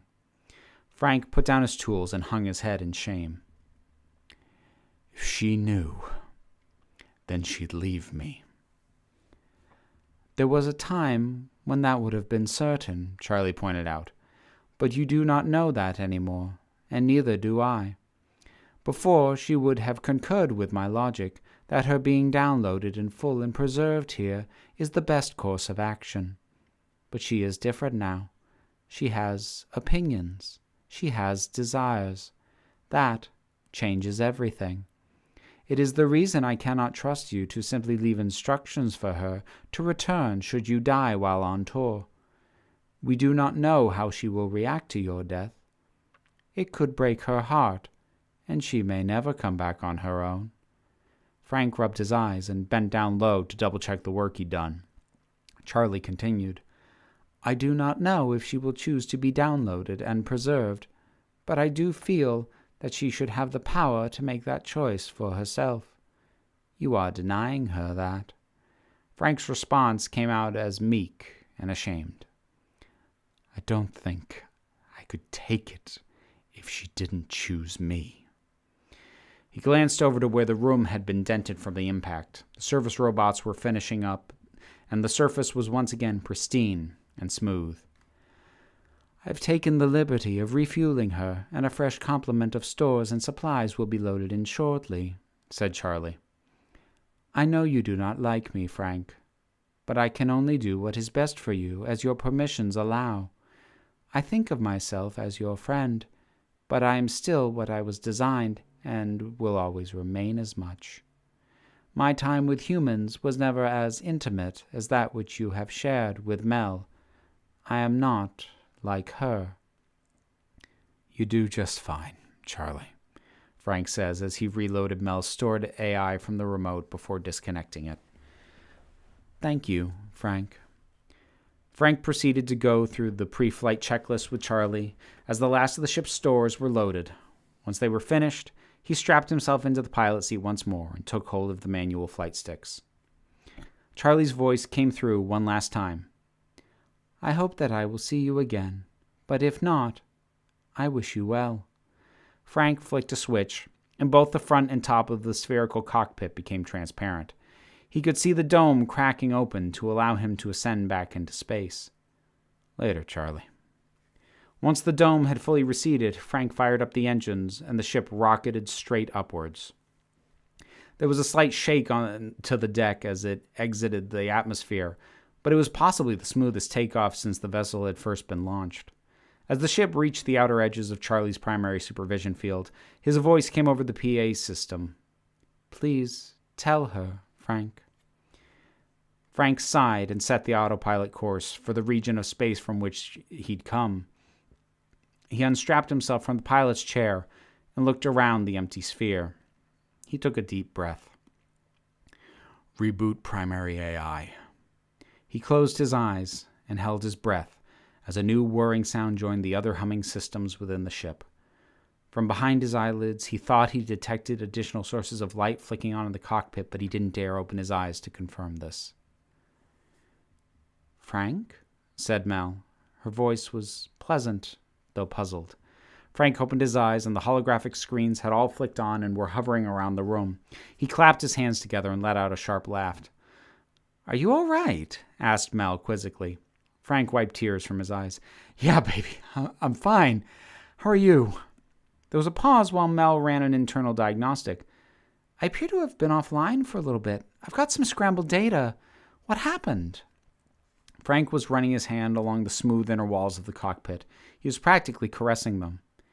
We had a close call, but it's okay now. It looks like I was primed for an upload from the Destination Zero mainframe. Was Charlie trying to upgrade me? Mel asked. No, baby, just a little data reconfiguration, Frank replied. We'll do it later. Are you sure? Yeah. Do you want me to remind you? She asked. No, don't worry about it. Right now, let's see if we can find that UO again. Oh my goodness, I'd almost forgotten. It was amazing, Frank. Wait until you see it. Mel was practically squealing with excitement. Can't wait for you to show me, Frank sighed. The holographic screens were alive and buzzing as she configured the data she'd gathered before and prepared to find the UO once again. Frank decided it was best to let her prepare on her own. He'd only get in the way. He walked up the stairs that led out of the cockpit. The hatchway spiraled open. He kissed the first two fingers on his right hand and touched them to the wall as he stepped through. Okay. I hope people actually got enjoyment out of that. That was admittedly incredibly self-indulgent on my part. That story, I don't know if anyone has questions about it or thoughts or anything else, but I first conceived of that story a long time ago. Sort of tinkered with it for a while, and I'm quite happy with that one. Oh, good. Good. Thank you all.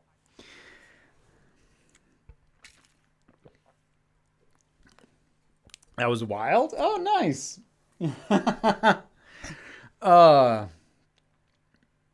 Like the thing is, I couldn't tell you like the core pitch of what it was before I started because it would have given too much of the game away. Because the whole thing started from me trying to come up with my take on, the last human being alive. I give it the highest score. I give 7.9 out of 10. Thank you very much.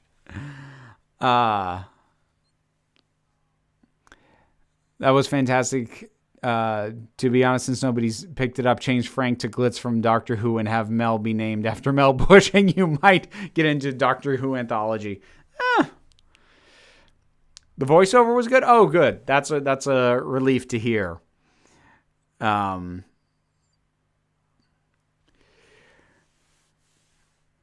Would you say a Time Lord can come under genderless? I don't see why not. I wonder what happened to everyone. It's a good mix of sweet and melancholy. I figured that there would be some people who would wonder what happened. Why is Frank the last person alive? And the honest answer is I don't know because it doesn't matter.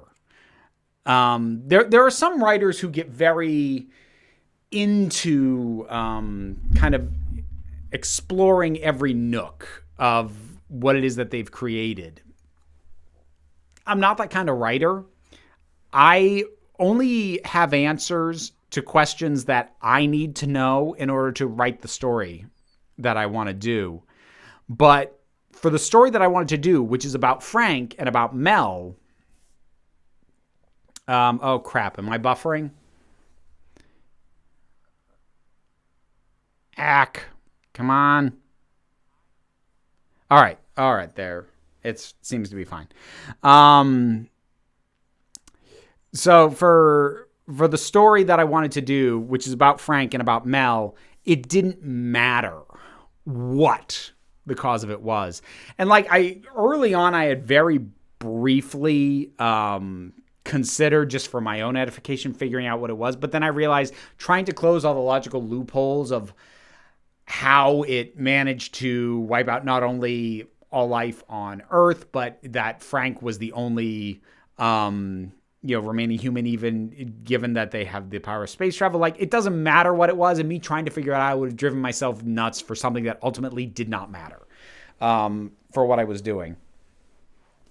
But I'm glad people enjoyed it. I'm glad that many people stuck around and indulged me. I was kind of expecting to come back and have like 15 people left in the chat. What secret is Frank keeping from Mel? I was worried about that not coming through clearly because I did not lay that out 100%. It is implied, though. Frank has not told Mel that he is the last human alive. She doesn't know the planet is dead. And he is afraid that if she knew, she'd do what Charlie wants, which is to take her out of the ship and preserve her. And he can't stand he can't open himself up to the possibility that she might not choose him. There is no amount of self-assuredness that will ever make him comfortable exposing himself to that possibility. So I am actually, if I'm going to keep this going, I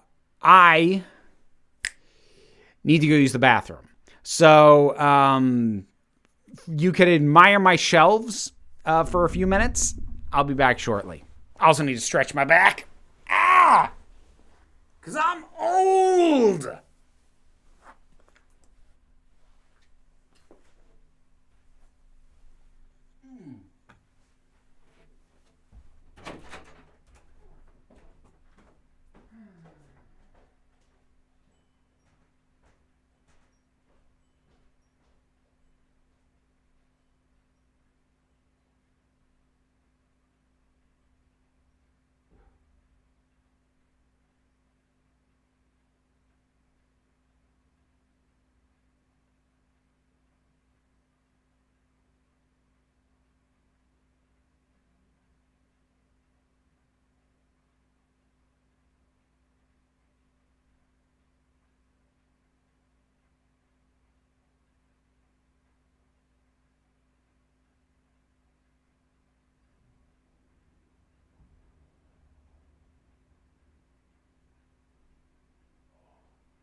Okay.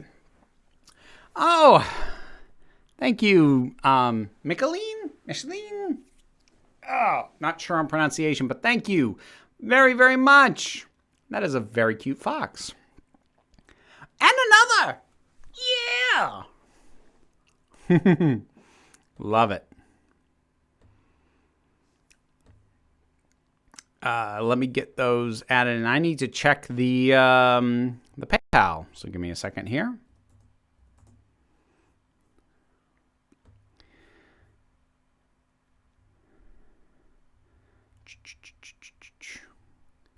Just scrolling back up through, making sure I didn't miss any super chats. Yeah, I don't think I did. And let me check the PayPal. See how that's going.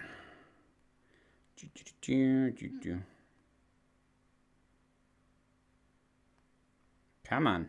Wake up, you darn thing. You ever have an app just seem like it's on vacation? Come on, wake up.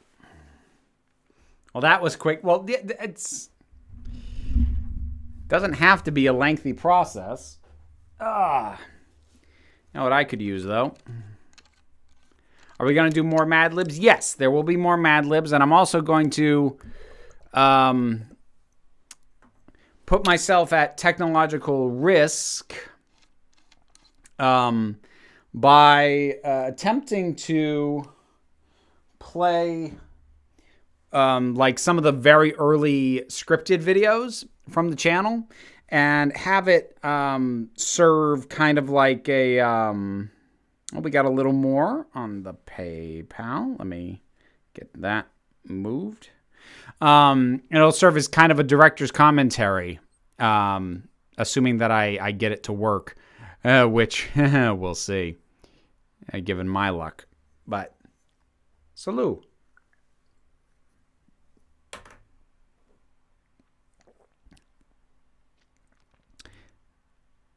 And this one came with a note. Wishing you all the best. Thank you. Watching the stream an hour late, so I hope future you is doing well. Future me is doing not too badly. Let's see. We're almost at a quarter, which honestly, if we hit that, I will be ecstatic.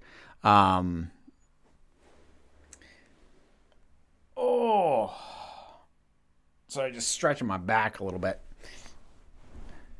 I was in my car yesterday and the song Fat Bottom Girls came on. I immediately thought of you. Thank you. No, I think it's because I've said it's one of my favorite Queen songs, which, so, you know, valid. Absolutely valid.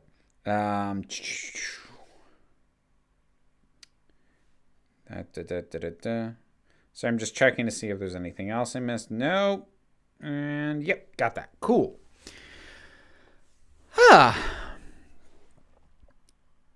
So I am actually not even in the window I meant to be in. There we go. All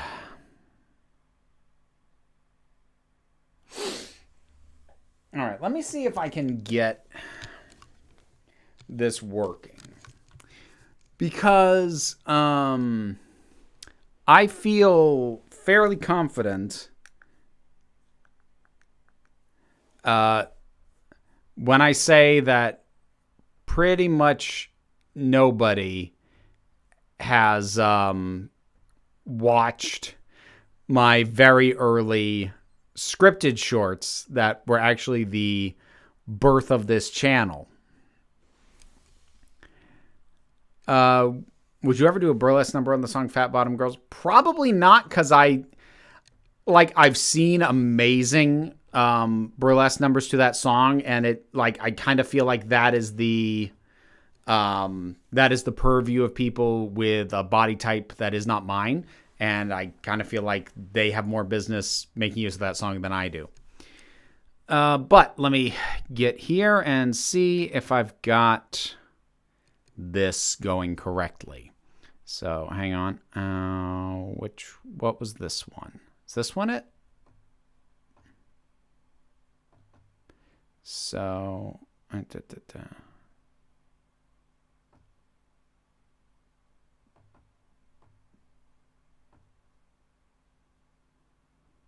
that's not the one I want. Whoops. Okay. Move that. I accidentally got rid of the pie chart there for a minute. Oh, it's this one. I even labeled it. Dumbass.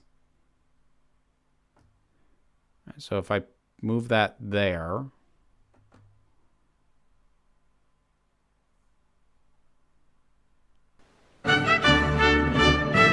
Whoa. Okay.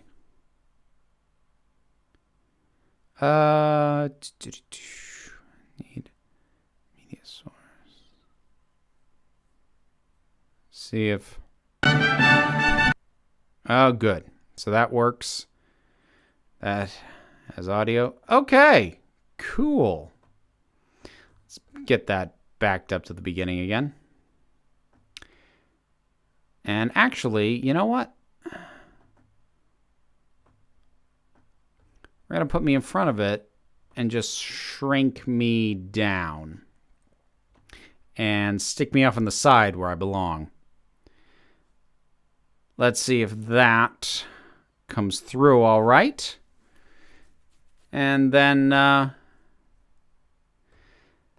this is like I enjoy going back and looking at these old videos again, because they are such a different format. They are so completely different from anything I do now. It's almost jarring. But let's see.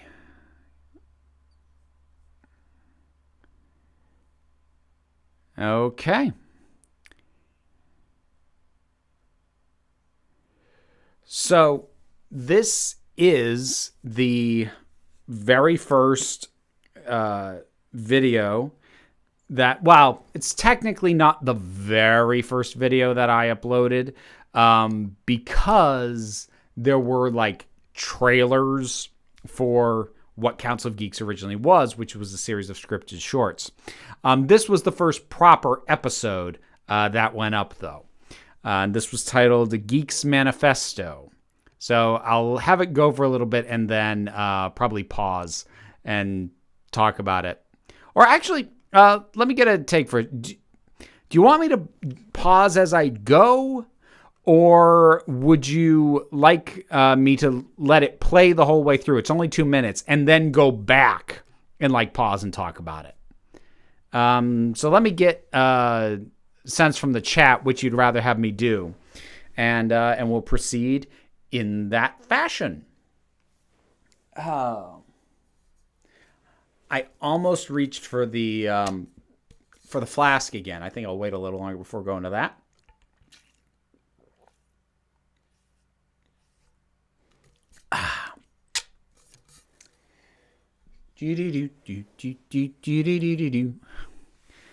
Let it play. Is that the consensus? Whole thing? Okay. Yeah, I mean, probably nobody's watched it. Okay, so I'll let the whole thing play, and then I will go back and sort of stop and start and talk about it after. So here we go.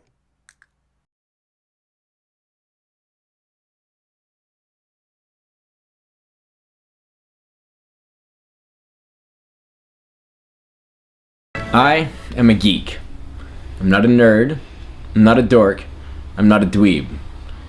Nerds are scholastic overachievers. Dorks are perpetually awkward in social situations. And dweebs... well, I think dweebs were hunted to extinction in the 1980s. But I am a geek, and proud of it. There are more of us out there than you might think. A geek is someone with a passion for something beyond a mere interest or hobby. They're the big ones. The Star Trek geek, the video game geek, the comic book geek, but it can be almost anything. Knowing why She-Hulk can change her form at will while regular Hulk can't might not matter to you, but it matters to us. Most people who geek out about things want to live them. Horror movie geeks like to make their bloody home movies. A truly dedicated fantasy geek might write a few Harry Potter fanfics, and somebody who is a dungeon master who spends all of their free time detailing a Dungeons & Dragons campaign, drawing maps, writing ancient texts, and accounting for every possible outcome.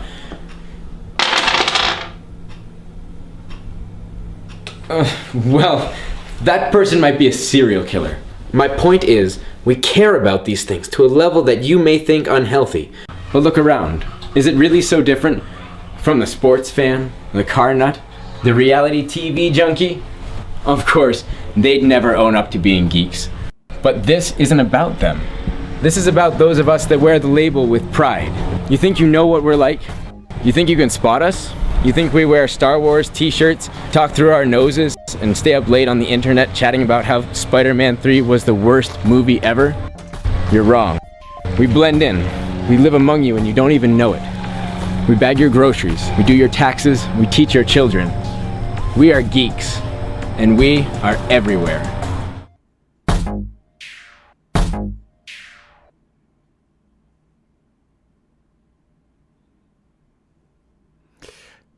Okay. I actually, let me get this back up here. So, that is so weird to go back and rewatch. So, I suppose a couple of broad things to say in advance. So that was made up, of a few people who, friends of mine, and like a lot of background people who were just, I basically put a call out to the people I knew in town, like, hey, who wants to be in this?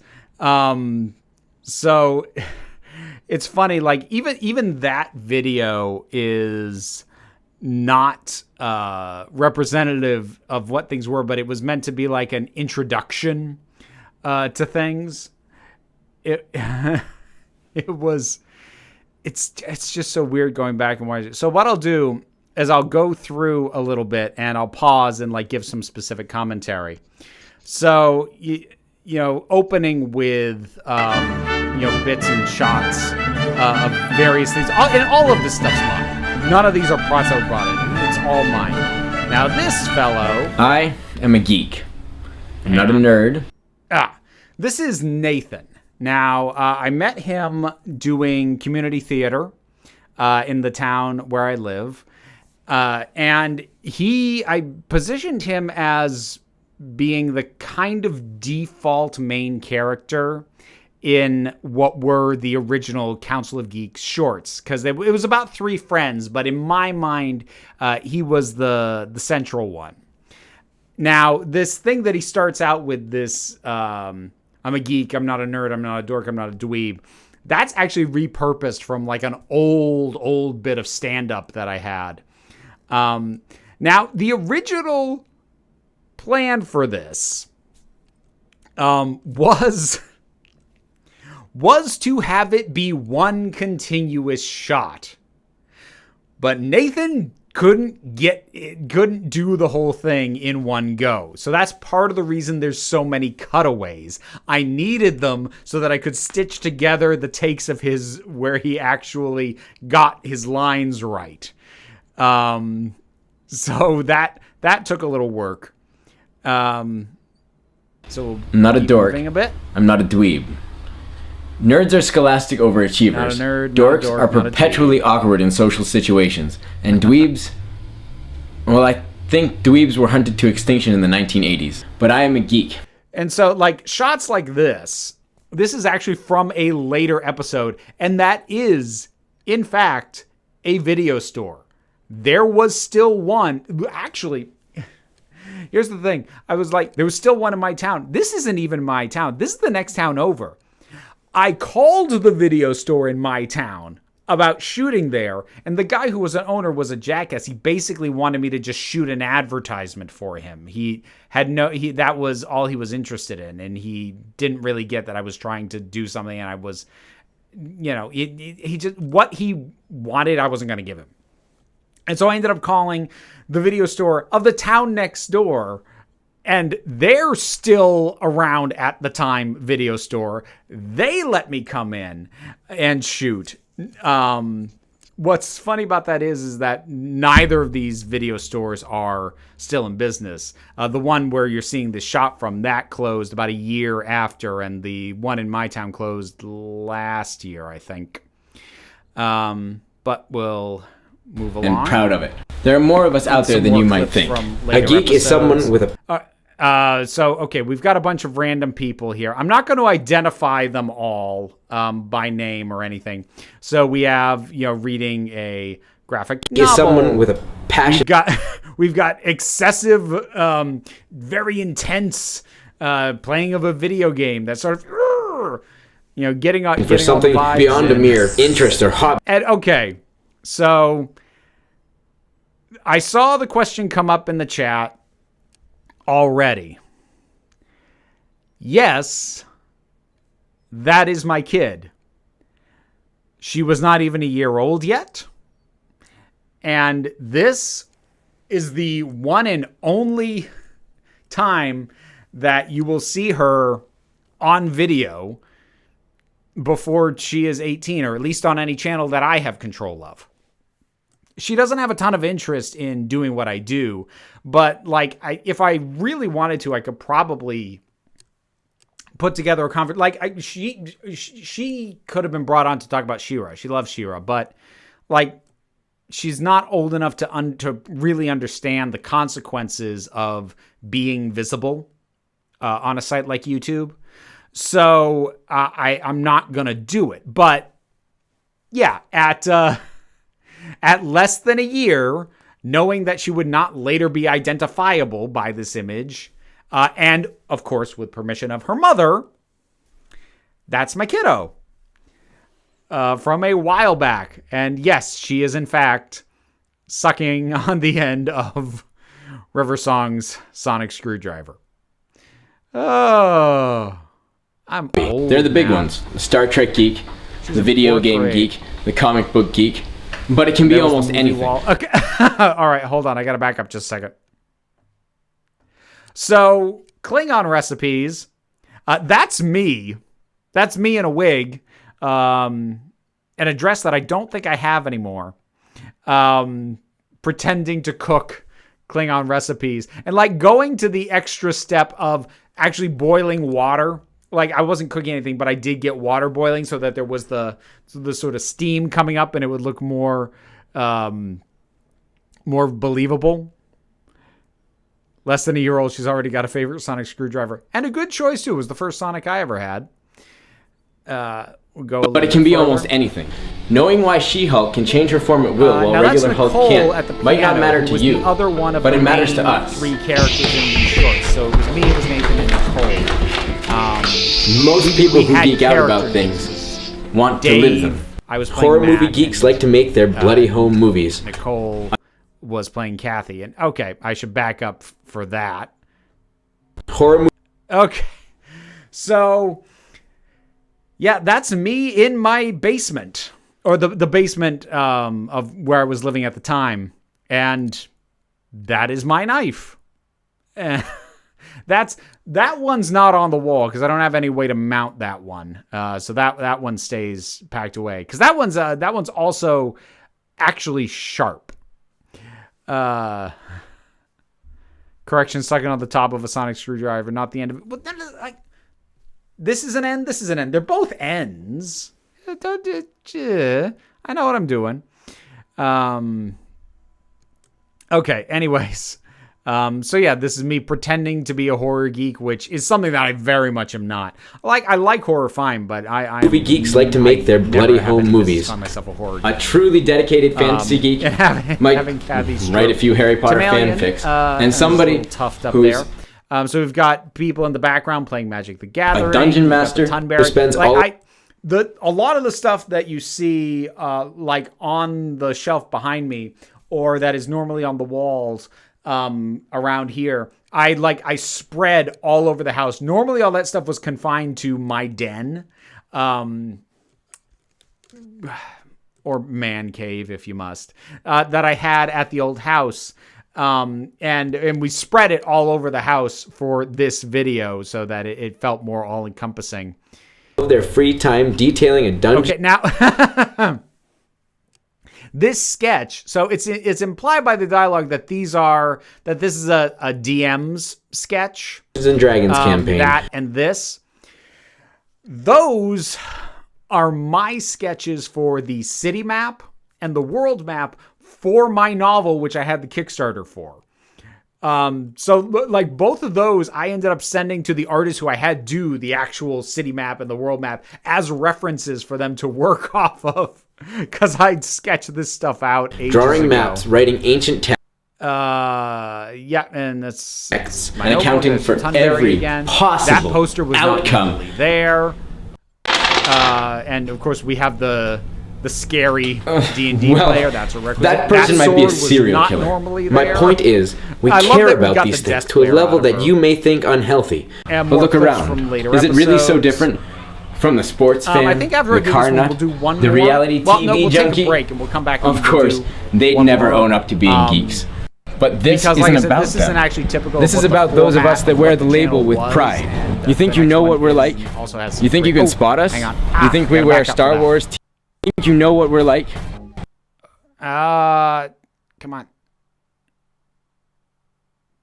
Come on. Find it. Son of a gun. Gotta find Wear it. the label with pride. Yeah. You think you know? There we go. Okay. So those are my hands. That is not my artwork. I cannot draw like that. Those were drawn by Nathan's brother. And those actually get used in the credits for a normal episode. This sort of being the pilot. They're not featured in here. So this is the one way that I actually got them in.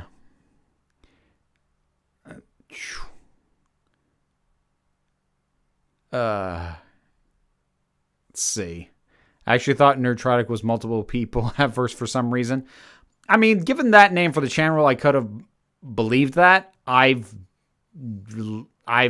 watched so few of those videos that I never would have picked it up. Still wearing foamy t-shirts. Yes, that there's something that hasn't changed. What we're like? You think you can spot us?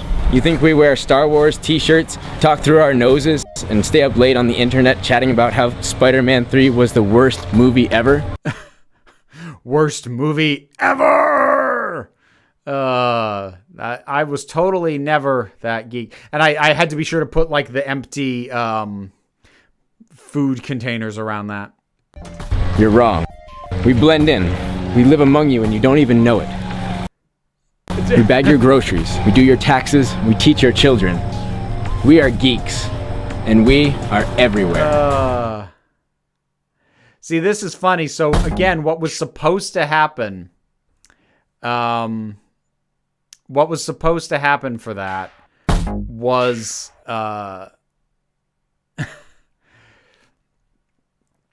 that I was it was supposed to be one continuous shot. So what had happened was while Nathan was doing the lines, in the speech, they were all running out the back door. And then to get to the backyard for that last shot. Of course, it was all moot because he never got the lines down.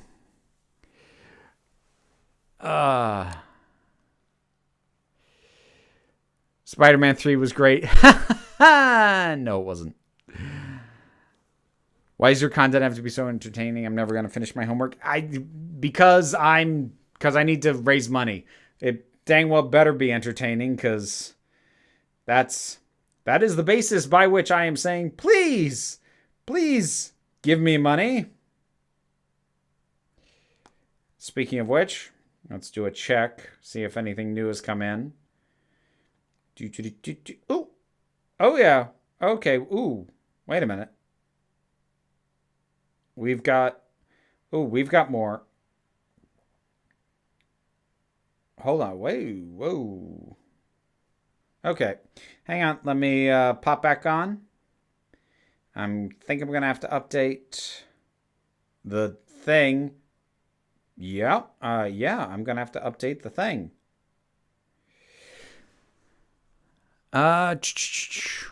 So I'll take a break for that and I will update this.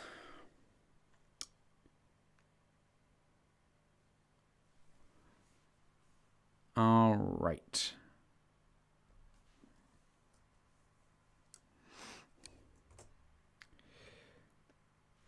All right, this one came with a question. What are some tools you find helpful in combating toxic fandom? The big one, honestly, it's the block button. The block button is the best tool that you have. That's on Twitter. That's on TikTok. That's on YouTube. Just removing people from your site. That is going to do so much to help just navigate things. Because honestly, at its worst, when toxic elements of a fandom find you, that means that they are going to bring others with them, and that you're probably going to get dogpiled by anywhere from a dozen to a few hundred people. And just being really liberal, swinging the ban hammer. And honestly, sometimes it's kind of cathartic. There are times that I'll just kind of think, oh, hey, well, that worked out well, didn't it? You're gone. Don't have to see you again. Let's see. This. And...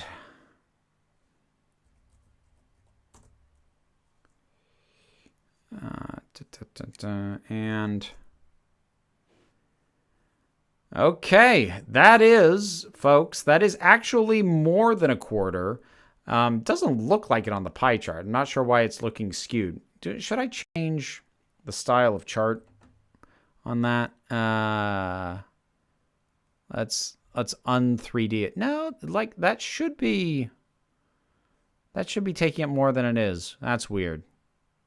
Don't know why that's doing that, but okay. Whatever. It still gives you a general idea. We're more than a quarter raised, which again, like honestly, that alone, I'm super stoked for that. The maps kind of look Dungeons and Dragons-esque. Is your novel going to be a game as well? Just wondering. For the novel to become a game, okay. Here's the thing. It could. The world would support a game. And there are definitely roles and factions and things that a DM could definitely work with. And I could even like come up with a handful of character class concepts from the scientific field researchers to the alchemists to the marshals. Like there's stuff to work with there, certainly. The thing is, though, I don't have the skill set. I do not have the ability to construct even like a supplementary, thing to graft onto D&D, like a specialized class or something. I don't have the skills to build that. If somebody ever did and wanted to talk to me about it to get like clearance and make it like actually official in some way, I'd be totally down for talking about it. But, I don't have those skills. Only recently learned that Mrs. Octavius in Spider-Man 2 is Mother Gothel from Tangled. Really? I did not know that. And I've clearly started breaking my, I'm only going to answer questions that are done with super chats. I've clearly broken that now. I do need to check over on the Discord. So let me do that real quick. Let's see. Given a new adaptation of The Stand is airing, I understand. I understand. Do you have any King adaptations you really like? I think you do not like The Shining, correct? But perhaps you are a secret Maximum Overdrive fan. I've never seen Maximum Overdrive. There are some that I like. I like Stand By Me. I like Misery. I liked Room 1408 pretty well. There are others, but like I feel like Misery and Stand By Me are the big ones that are really sort of the high end for adaptations of his work, in my opinion. Your older stuff reminds me of old school Channel Awesome. You know what's funny about that? I didn't discover Channel Awesome until well after I'd stopped making that stuff. So I can't even claim I was trying to copy them, and I just somehow ended up doing it anyway. Actually, the general vibe that I was trying for was something more akin to After Hours, that the series on Cracked. But yeah, so here's what I'm thinking. Looking at time. God, I can't reach things. I love Stephen King, but never got into The Stand. Talking about the books, though. King doesn't translate well into flicks. See, the thing is, I can't speak too much on how well he does or doesn't adapt, because I've never finished reading a Stephen King story. Sorry, I just haven't. But I've certainly seen reviewers and friends of mine point out that, like, you know, the way that he describes something gets lost in translation in a way, because he'll spend like a whole page describing a desk and a chair in a room. And when you translate that to a visual medium, a full page of text becomes a literal 2-second shot, and the effect is very, very, very, very different. Okay, so here's what I'm thinking. I am going to do one more Mad Lib, one more go at the Bean Boozled, and then we'll do one more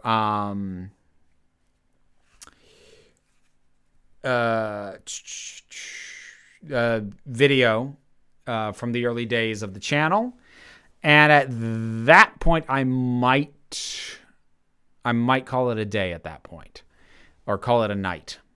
Because I think, you know, the way these things go, the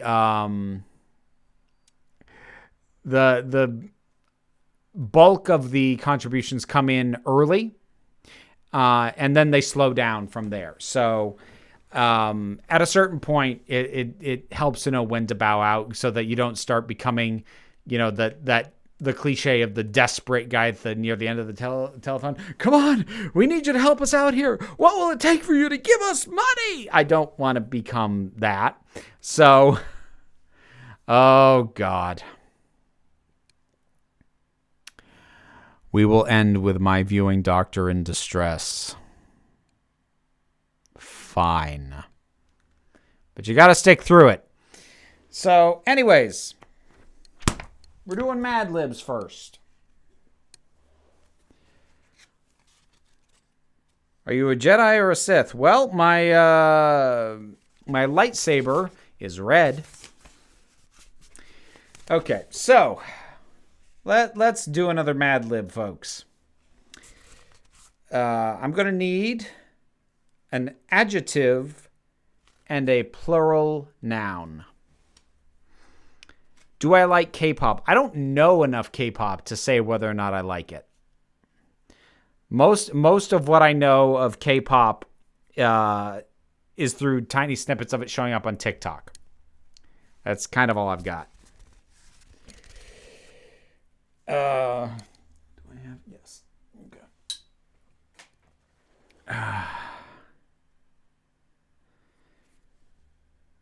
Oh boy, there was too much excitement over me watching this darn thing. Okay.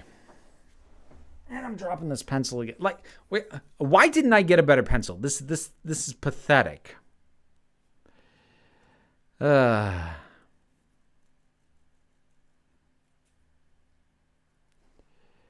Adjective: singing, whistling, or humming.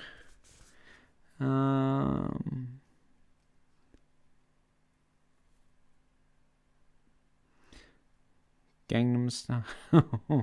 Slyly.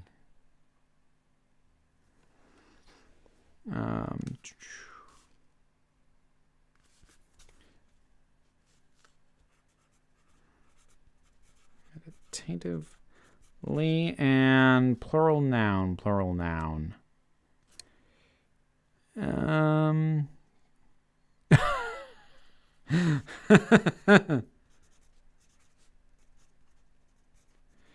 All right, I'm taking that. Not my doctor YouTubers. I need an adverb and another plural noun.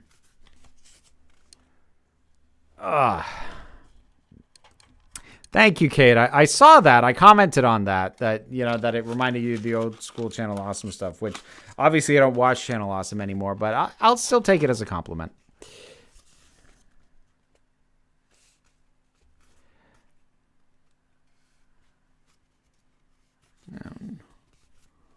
Wolves, Jabberwock.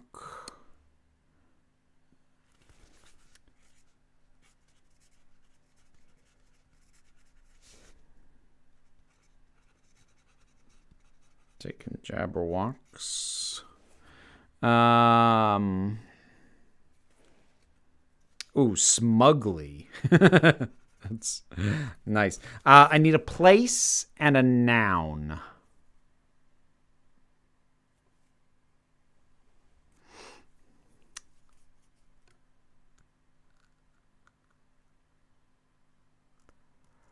Not. All right. Well, okay. Someone said buttocks. I'm going to grab that now because the next one was going to be parts of the body. So we're going with that.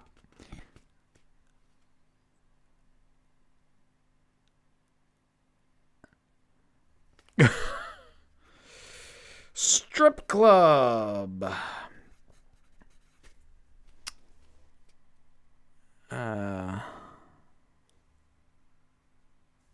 Rock. I need a number and an adjective.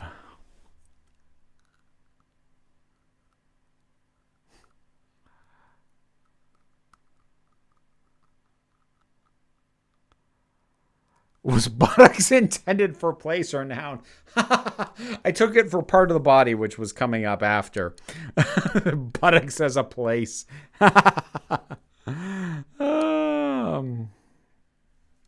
So I'm at number and adjective. 42, 69. Nice. We're going 69. Why not?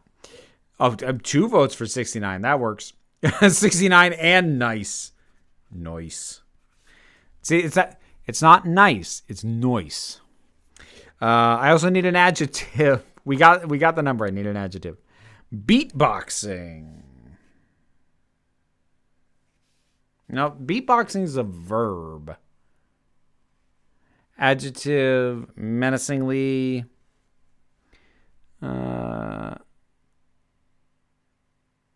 Effervescent.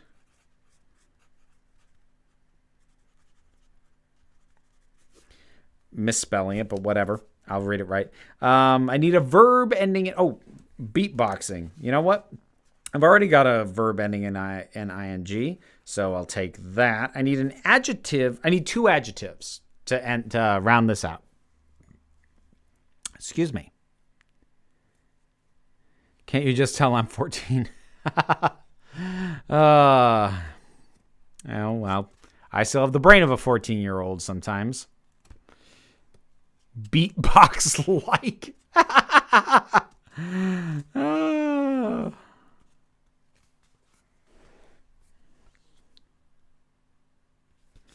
Dazzling. I feel like that one's come up before. And wet. I'm going with wet. Okay. Here we go.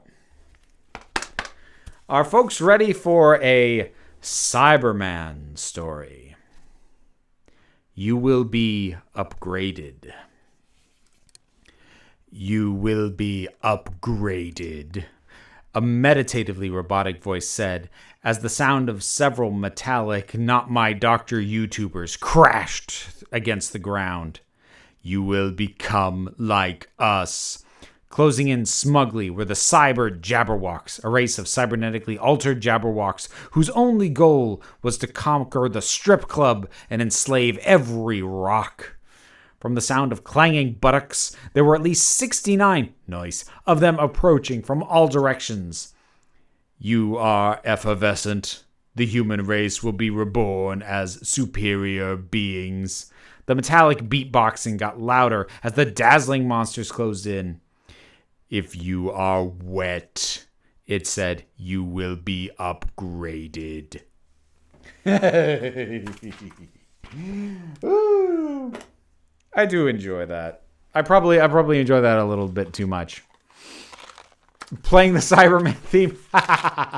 If I was confident in my ability to balance the sound levels, I totally could have had that playing. Although that would have gotten me clocked with copyright again. Oh well.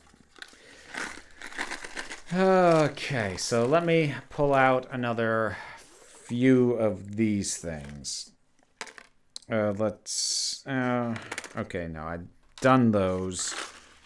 What's some colors I haven't done? I haven't done that. Haven't done that. And I haven't done that. Okay, I'm gonna regret this. Now, I swear, if all three of these also end up being the bad versions, then I'm never touching a box of this again, because like they lie when they say that there are good versions. So, oh god, all right, we'll leave that one for the last. Oh, whoops. I am dropping stuff a lot tonight. Okay, so. All right, we're going to do that one second because worst case isn't that bad on that one. So that'll be a potential palate cleanser.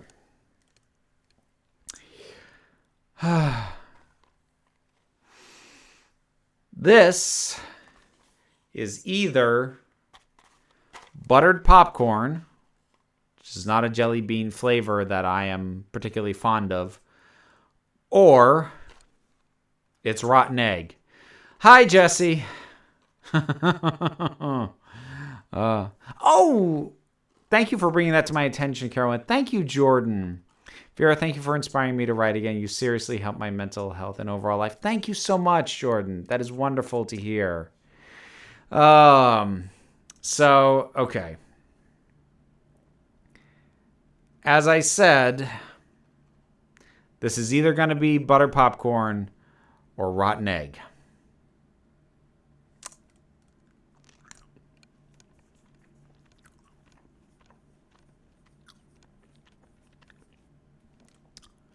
It's buttered popcorn, I think.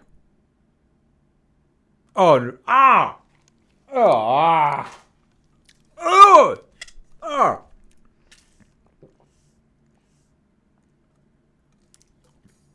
Ah! It's another one that, like, tricks you at first, and then it comes in on the back end. Ah!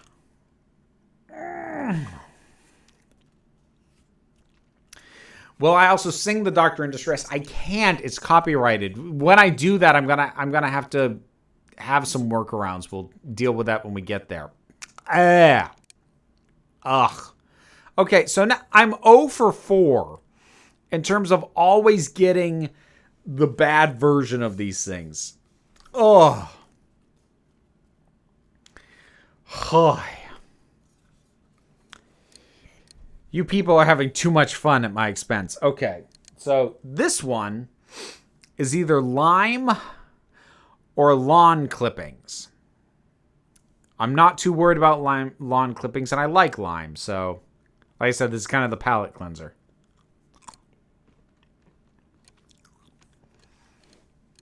That is actually lime.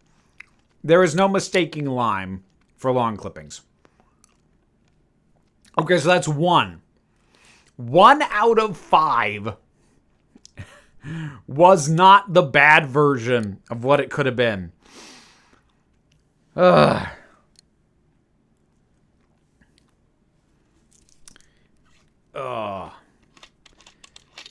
I'm going to prep a palate cleanser for this next one.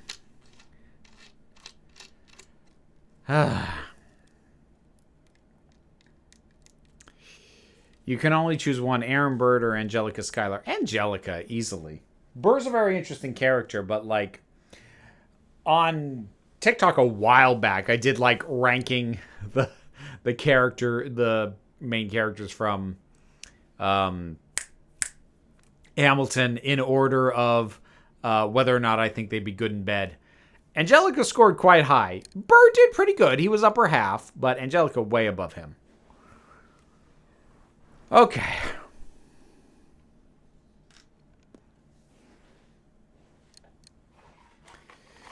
So oh God.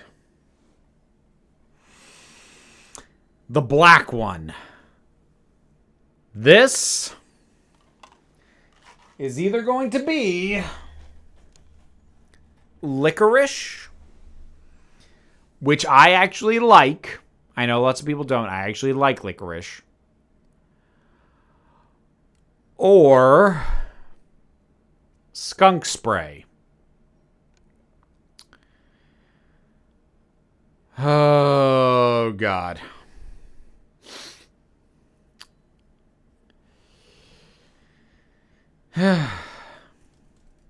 Oh, thank you, Jack, for giving me a reason to delay this. Have you ever seen or will you watch The Ballad of Russell and Julie? It was a musical homage to Russell T. Davies and Julie Gardner by John Barrowman, David Tennant, and Catherine Tate. I hadn't even heard of this. I mean, I'm curious now. But no, I was not familiar with that at all. Yeah, well, I'm gonna try and toy with this thing and try and get it to read closer to what it should be. Hang on. There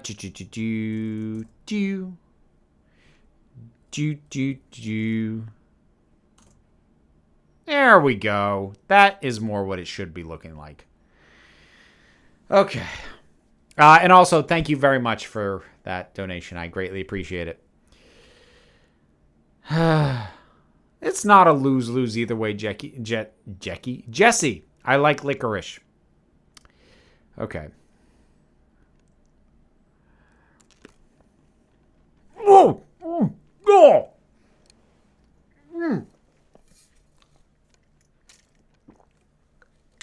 Oh, God. Oh, that's immediate. Oh, it is. Oh, God. Like, it was in my mouth, but I can smell it in my nose. Ah! Oh, dear God. Oh. Oh, God.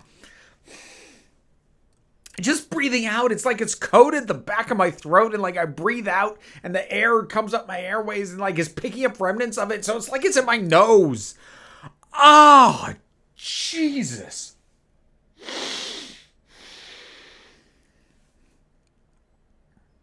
Whoever came up with that one, I hope you step on a Lego brick. Oh.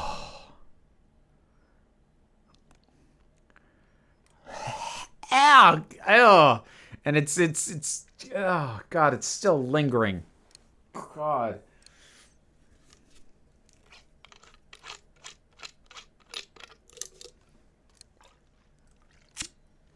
Oh. Numb the pain. Angelica Schuyler or Hercules Mulligan? You already know who I would choose. So if you're asking me when I did my ranking of who I think who I think would be better in bed,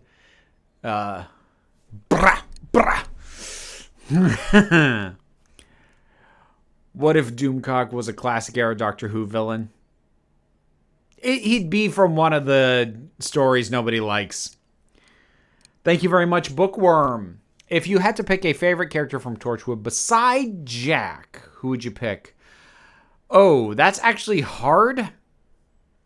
Because I don't like most of the characters from Torchwood. I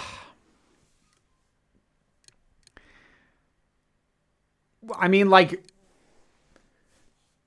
if we're going outside the scope of the team, then it would be, God, I can't even remember his name now because I just think of him as Spike.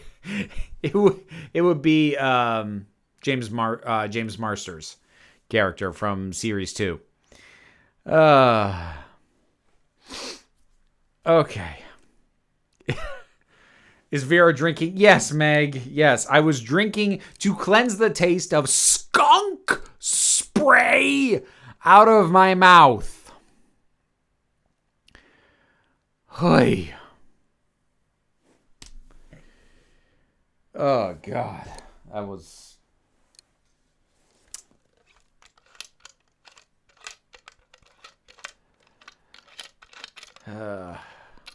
just one more.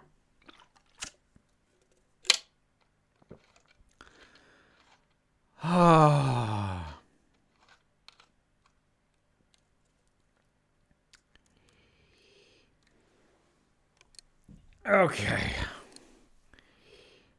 What's your favorite Asimov book? That's another author that I know a fair bit about, but have not finished any of his works. Would you ever watch Return to Oz again? Yeah, sure, if somebody commissions me. All right. What was I going to do next? Oh, I remember what it was going to be next. Okay, so what I'm going to bring up now, we're going to do another classic of from the archives. So this will be the second video in what was the original incarnation of Council of Geeks. This will give you a better idea of what a quote-unquote standard episode looked like than that first one did. So I'll get that up. I'll let it play, and then I'll go back through and talk about it. So, okay, yeah, here we go.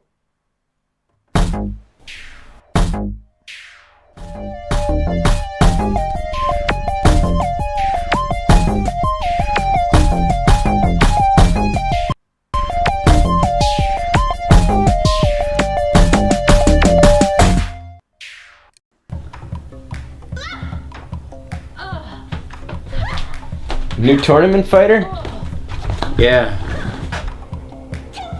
Impressive breast physics.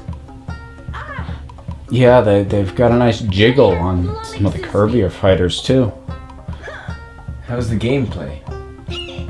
I don't know. I turn it on and the opening cinematic starts, I get hypnotized, and then it just goes into demo mode and I can't stop watching. Doesn't the gameplay in fighters this female heavy always suck? Usually. Guess that's the price of titillation. How you figure? Well, it's like porn. You don't expect Oscar caliber acting, just great titillation. You trade acting for boobs. And you're doing the same here with the gameplay. I don't know if I'd go so far as to compare it to porn. Okay, maybe that move. Possibly her victory pose. Hey guys. What the hell is... Oh my god. Hey, Kat. Why are her breasts bouncing independently of each other when she's not even moving? I don't know, but it's... Strangely beautiful. Yeah.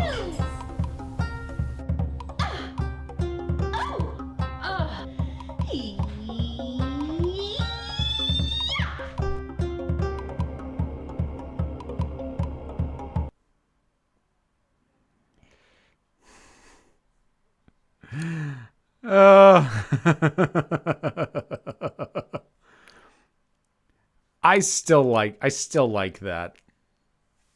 It's absolutely preposterous and ridiculous and a little bit in questionable taste, but I still I'm still ridiculously excessively pleased with myself for those jokes. Oh boy. So yeah, that is the kind of thing that Council of Geeks was originally. It's these three friends having these like little one-off conversations about whatever the given topic was. Other ones included, who's the best Batman, debates over Star Wars versus Star Trek, talking about video game movies and all kinds of stuff. You know what? I might show you one more after this, just to show you one specific thing. Just because I'm pretty sure most of you have never seen that thing. But let's go back through this one, and I'll talk it through. So before we get too far in, you'll notice the theme music is the same opening credit music that I still use. So it was originally composed for this version of Council of Geeks, and I've never stopped using it.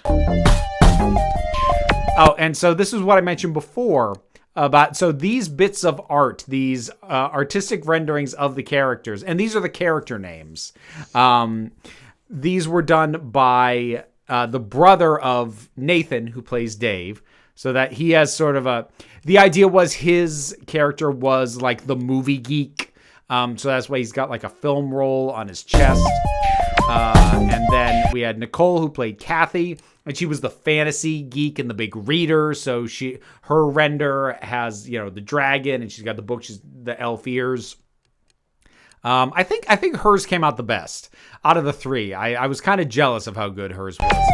And then my character, Matt, he's the gamer geek. And so we went with a cyborg rendering on him. So got that.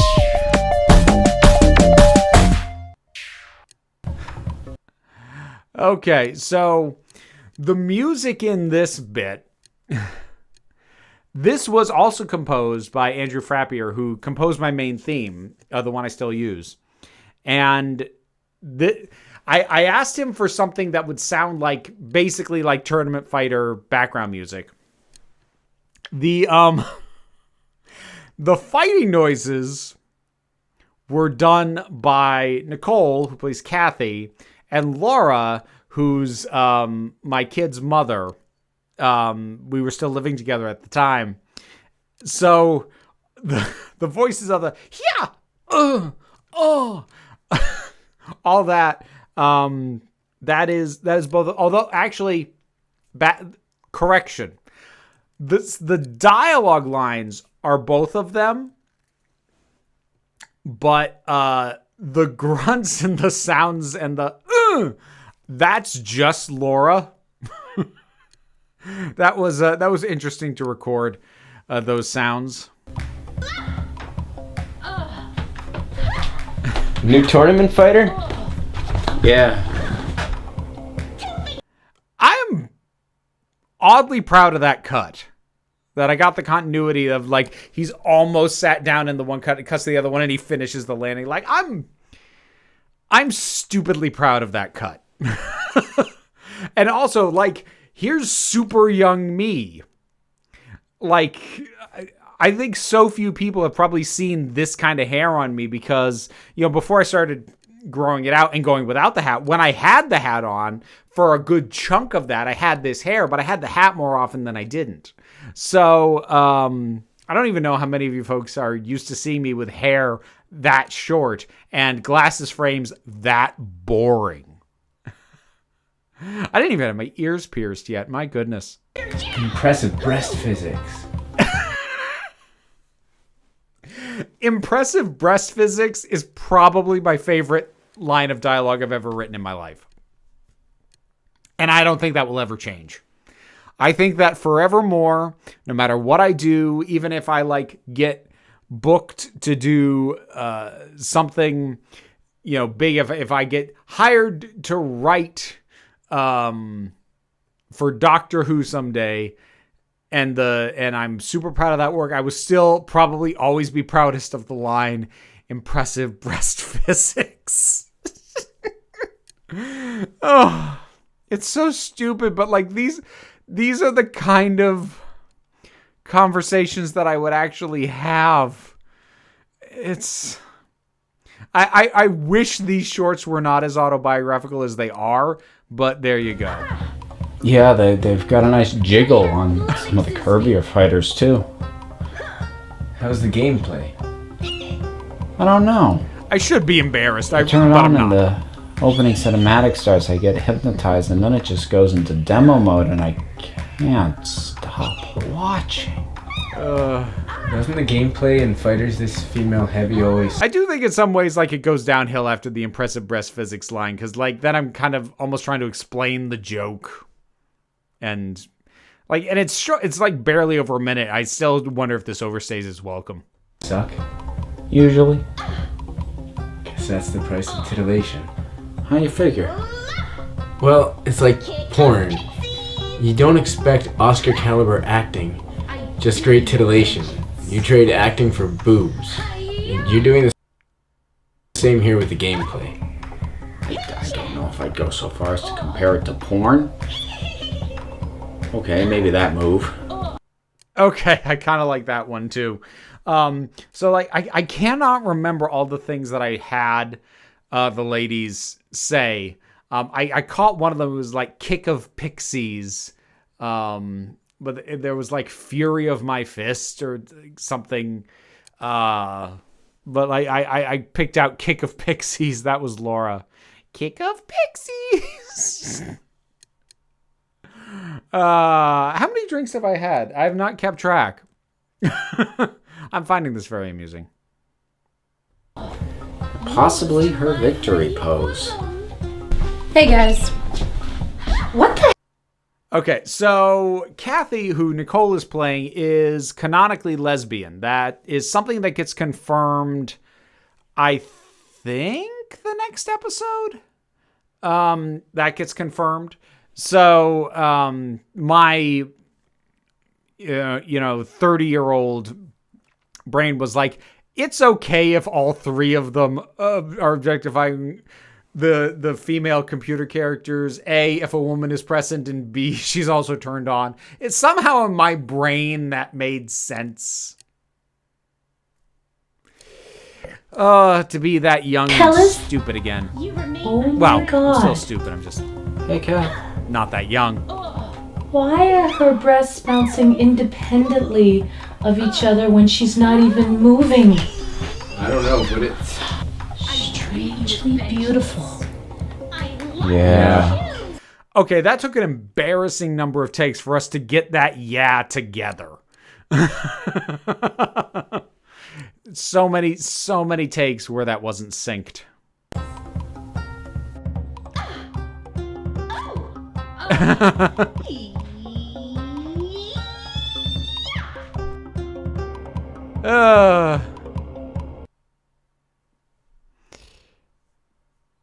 Good times. So let me clear that off and re-embiggen myself.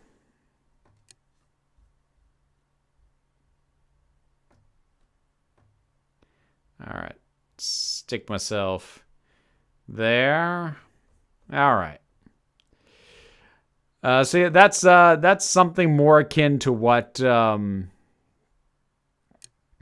a typical episode of the original format of this channel was like.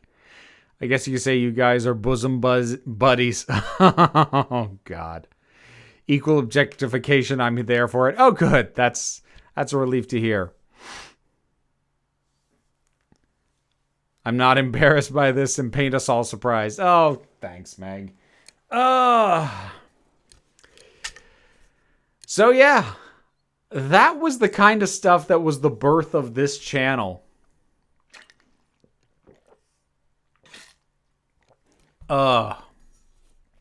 It's very odd to go back. So strange now. Are you still in contact with them? Not really. Nicole moved. She moved to the Caribbean. I forget where exactly. So I haven't seen her in ages. I used to occasionally see Nathan at the farmer's market because he is he's a blacksmith. So he sells his wares at the farmer's market in town. Of course, that hasn't really been up and running due to COVID concerns. I don't know if they ever got it back up and going again. Some farmers markets have. I know the one in Montpelier has because I've been to it. I don't know if they ever restarted the one where I live. But I see him every now and then, and I catch up with him. But we're not in as close contact as we used to be. Part of it that is like he's never on social media and he doesn't answer texts. So like unless I bump into him, I never see the guy. I never see or hear from the guy. I'm finding it interesting what people are comparing it to. I'm seeing Spaced. I'm seeing Red Dwarf. Let's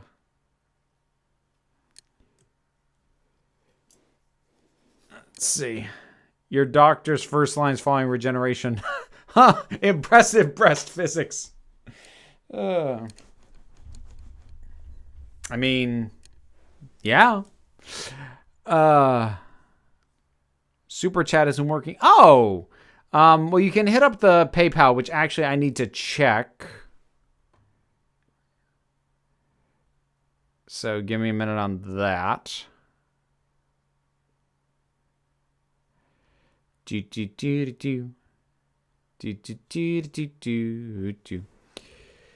All right. And also, let me check something else. I've gotten... I'm getting text from Liz. I'm going to tell her I'm almost done. So, checking the PayPal. Come on. Wake up, you stupid thing.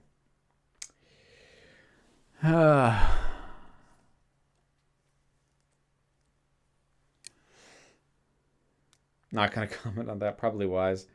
Oh, we got more. Woo! Let's see.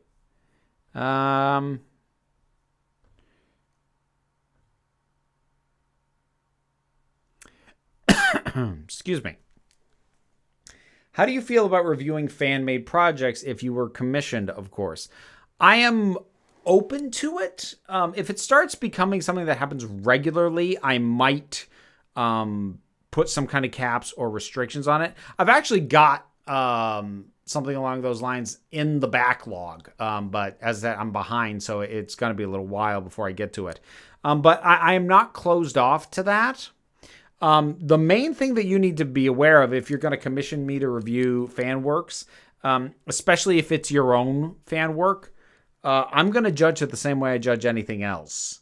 So know that going in and think really hard about whether or not you want me to do that.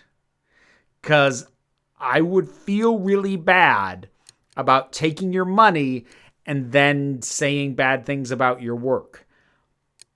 But I'm going to give my honest opinion. So, yeah. Just be aware of that possibility. So, okay, hold on. I did put that in, and let's see. I got another one.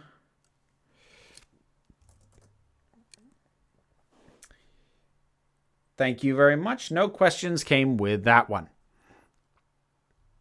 All right. You should hum more often in your videos.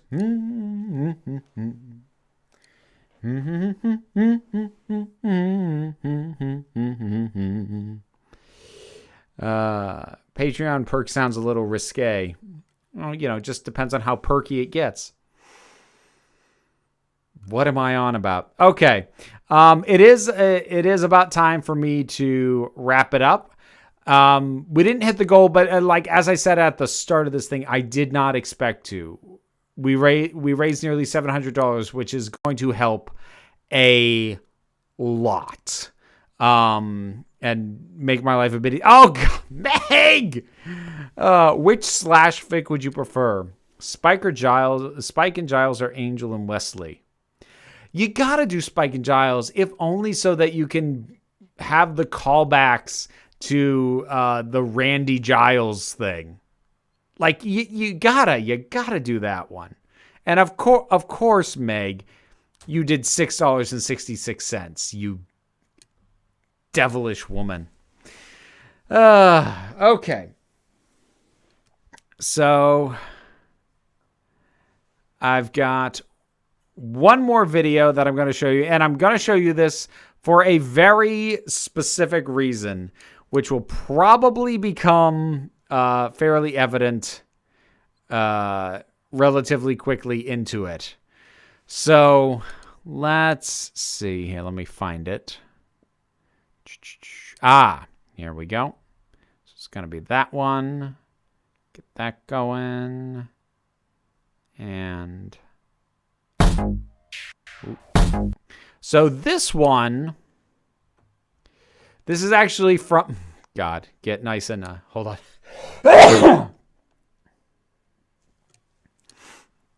This is going to be a weird thing to say. This is from season 2 of the original incarnation of Council of Geeks. I had 2 quote unquote seasons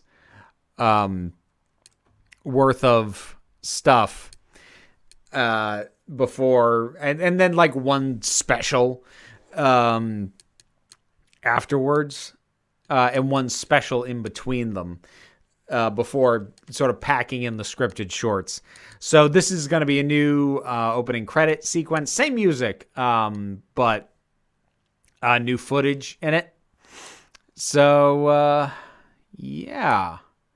Let me just get this going. Oh boy. People will realize quickly why we're doing this one. It's, yeah.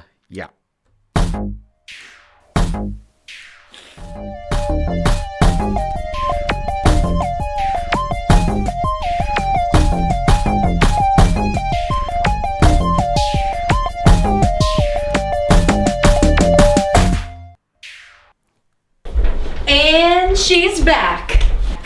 Good to see you. Hey, I like what you've done. Oh, thank you. Oh, I wouldn't go in there if I were you. Why not?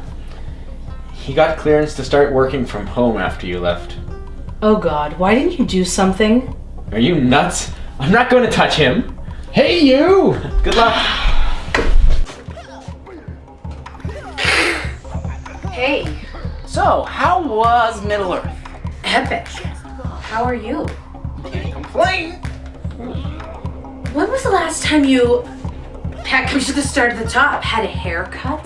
I have determined that they are pointless. Really? Why should I spend $30 every few weeks? You know, for that same money, I could get 6 buy-ins at the Magic the Gathering tournament down at Dark Tower Gaming, or even better, I could get 3 to 6 secondhand games delivered from Amazon. Don't even have to leave the house. Yeah, I can see that. You know, you don't give Dave any crap about his hair. I would steal Dave's hair if I had half the chance. Yours gets molestery when you let it grow out. Are you applying that same retail logic to deodorant too? I have not gotten to the store in a little while. And now you may never get there. I see you've congealed into the sofa. You know, there are places on this planet where they would boggle my musk and sell it. Why don't you go there? Do you want in on this? I think it might be better to play from a distance, online. You know, it would be if your little jaunter on the islands hadn't wiped you out financially and left you incapable of buying your own copy. New challenger. You're wearing chainmail. I'm out of shirts. Ah. Brestino wins.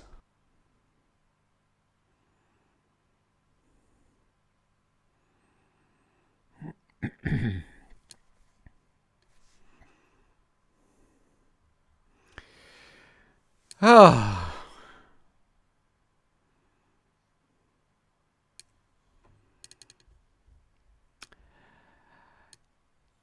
Yeah. Oh, God.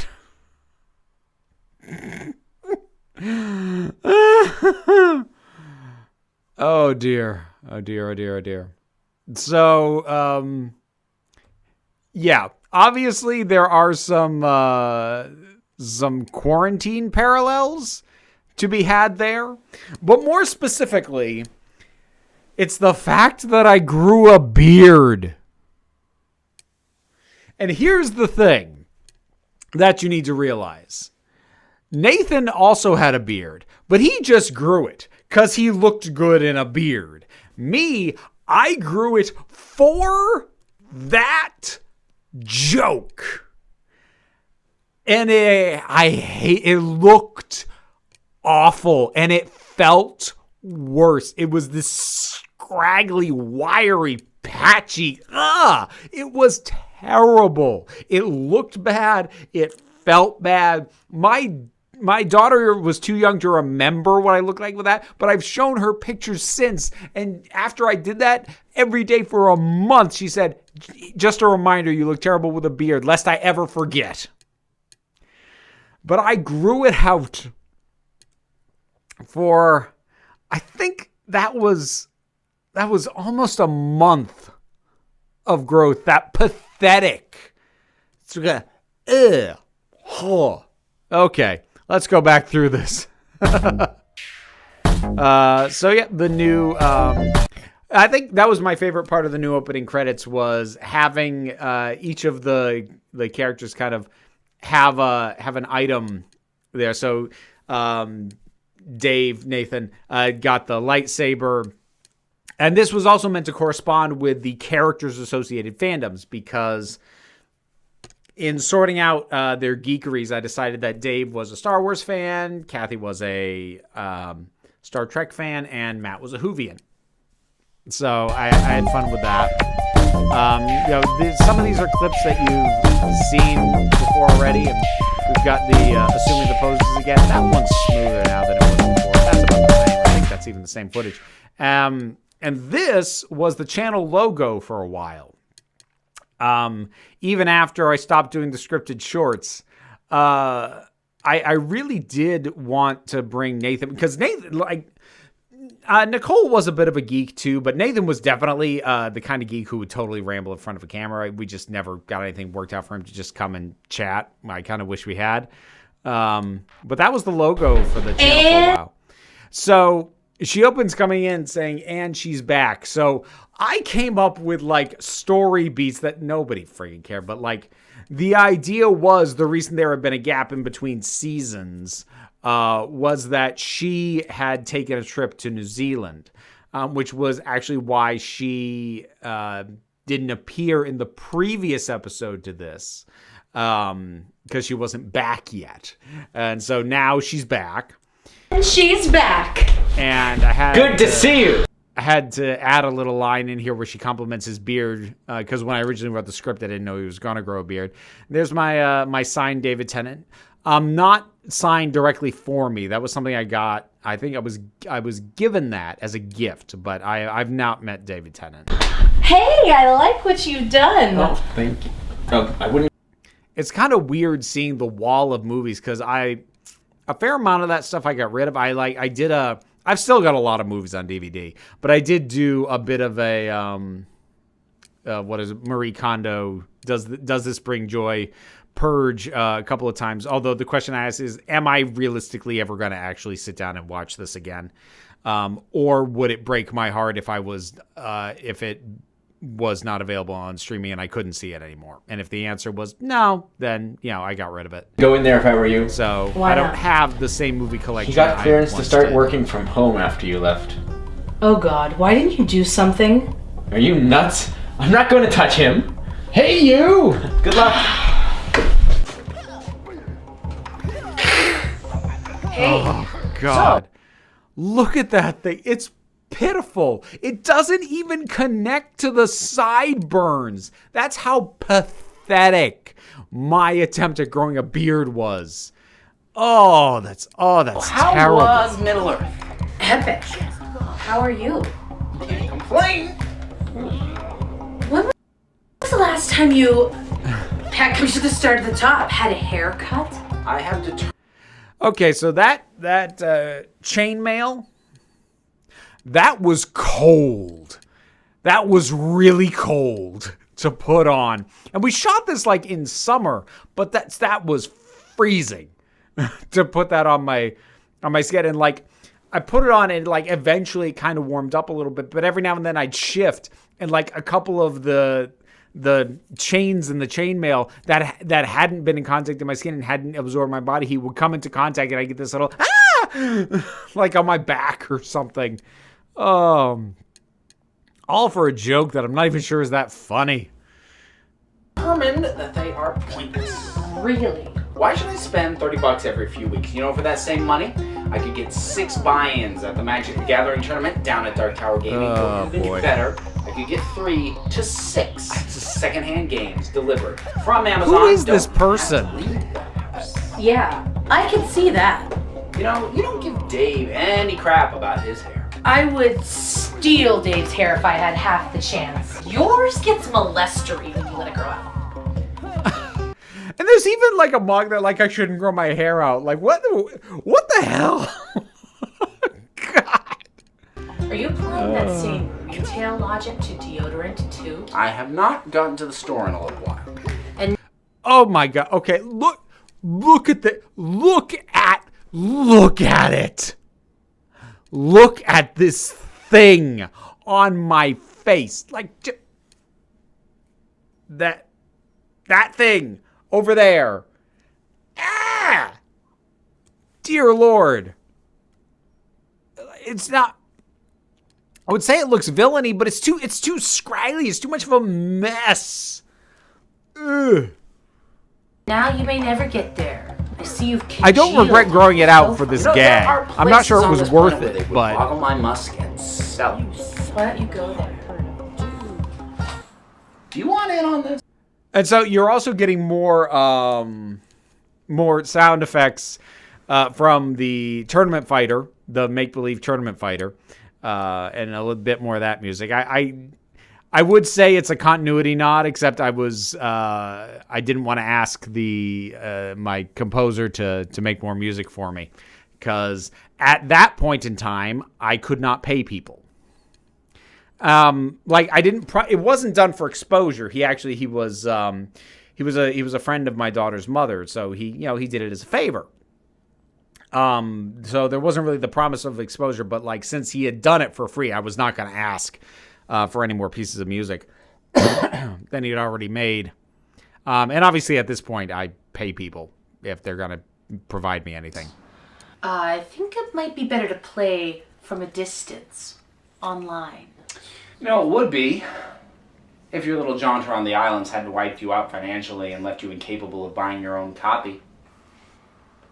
New challenger. You're wearing chainmail. I'm out of shirts. I had legitimately forgotten about Bristino wins. That's so wrong. Oh Lord. Okay. I think we're gonna call it a wrap on this. Oh my goodness. This has been quite the evening. You do realize photos of bearded you are going to haunt you forever now. I mean, they might as well. It'll ensure that, other people won't make my mistake. I hope. You could still rock the chainmail though. I've still got that chainmail shirt somewhere. I think it's in my closet somewhere. You made a crap. I did promise that son of a... dang it. Fine. So here's how this is going to have to work. I can't do this the way I've been doing the other things where it's going to play on my own stream, because it's copyrighted, and it'll get the stream taken down and I'll lose the monetization. And the monetization was the entire point on this one. So what I'm going to have to do... Oh, and for people who don't know, there are people in my chat who have been hollering at me for ages to watch a little something called The Doctor in Distress, which I've never seen. I think it was done like to try and garner support for trying to get Doctor Who back off the air. This was during the hiatus. So I've had people pressuring me to watch this forever. I have been putting it off. And now I am, for this occasion, going to watch Doctor Who, Doctor in Distress, which is available on YouTube. I am going to watch the music video version, which is 3 minutes, 47 seconds. I am not listening to the extended version. You cannot make me. I will not do it.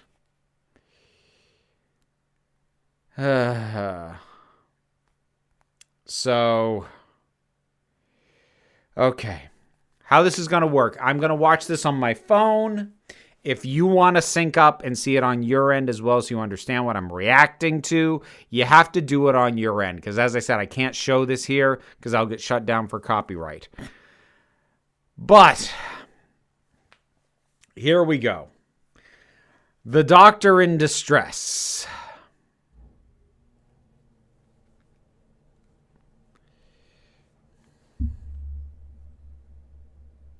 Okay.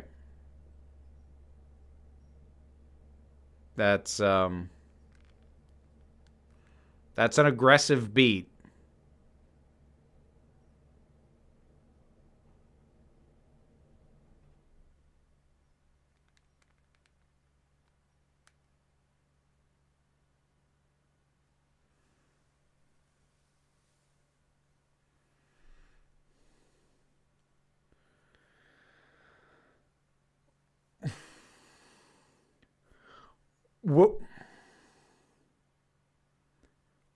Where did they find people to volunteer for this?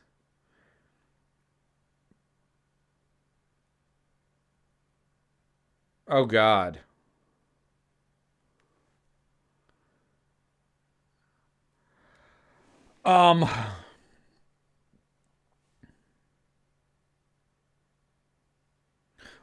Whoa.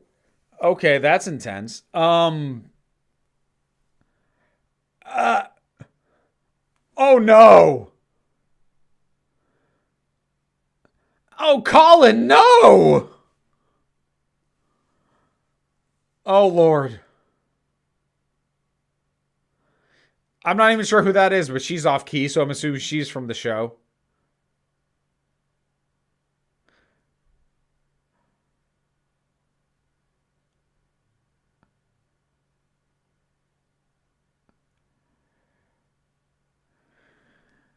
Are they all actors from the show, or are just some of them? This is the Doctor Who production team. Oh, God. Yeah, you can tell. You can tell they're not singers.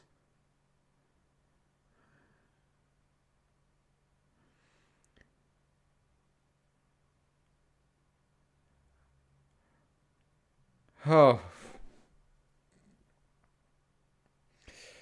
How far into this am I? There's still over a minute to go. Thank God I didn't try and do the... Whoa, okay. Whoever that was thinks they can sing.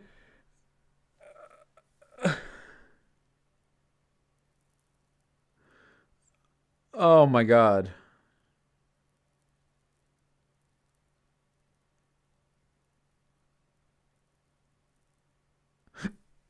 Oh God.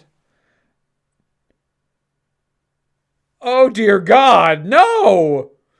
No, you are all better than this.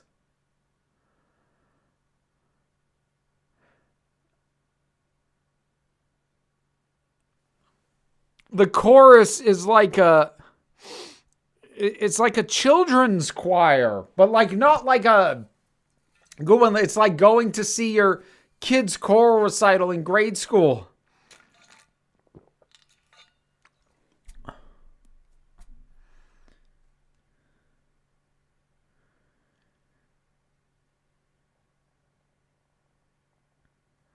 Oh, dear God. We would like to thank everyone involved for kindly giving their time for a good cause. No, that was not a good, that was a travesty. What the, oh, God. That freaking song is now going to be in my head for the rest of the goddamn week at minimal. You sons of... Why did you do this to me? Why did you want me to... Why? Why did you do that? What did I do to you?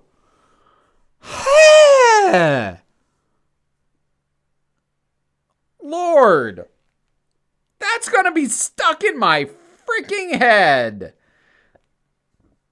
That is not fair.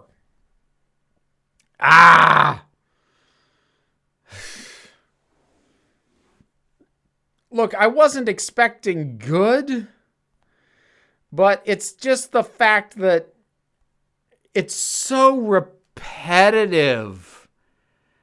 And that, like, there's that one singer who's so enthusiastic and you can tell she thinks she's good. And I don't feel nice about knocking anyone's singing ability, but it's like, that was a whole lot of gumption behind not a lot of skill. Oh. Okay. I'm checking the PayPal. Nothing new has come in. Okay. We're calling it a day. Holy cow. Oh.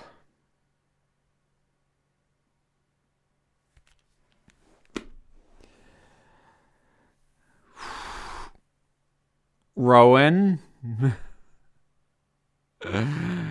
Ben. Whoever your cohorts were.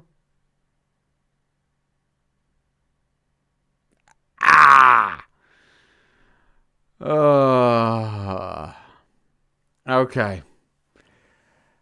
That's it. I'm done. I'm spent.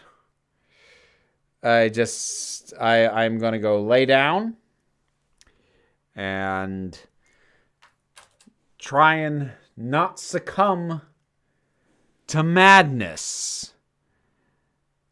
Oh.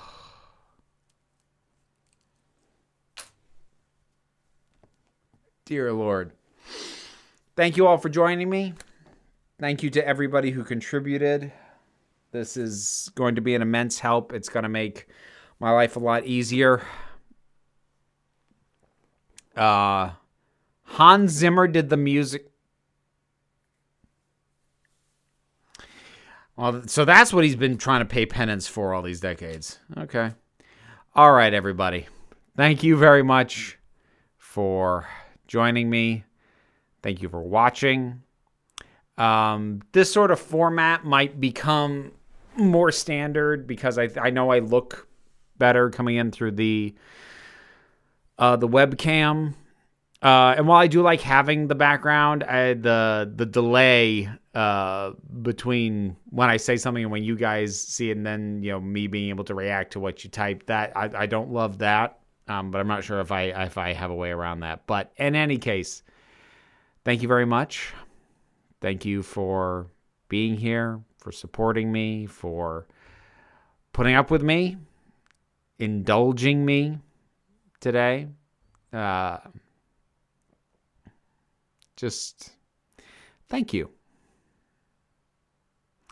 This the fact that this is my job is still kind of incredible.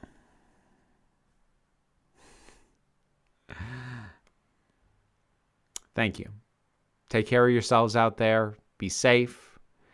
You are beautiful. You are valid. And you are loved. You are the council. I'm just running the meeting. And until next time, this council is adjourned.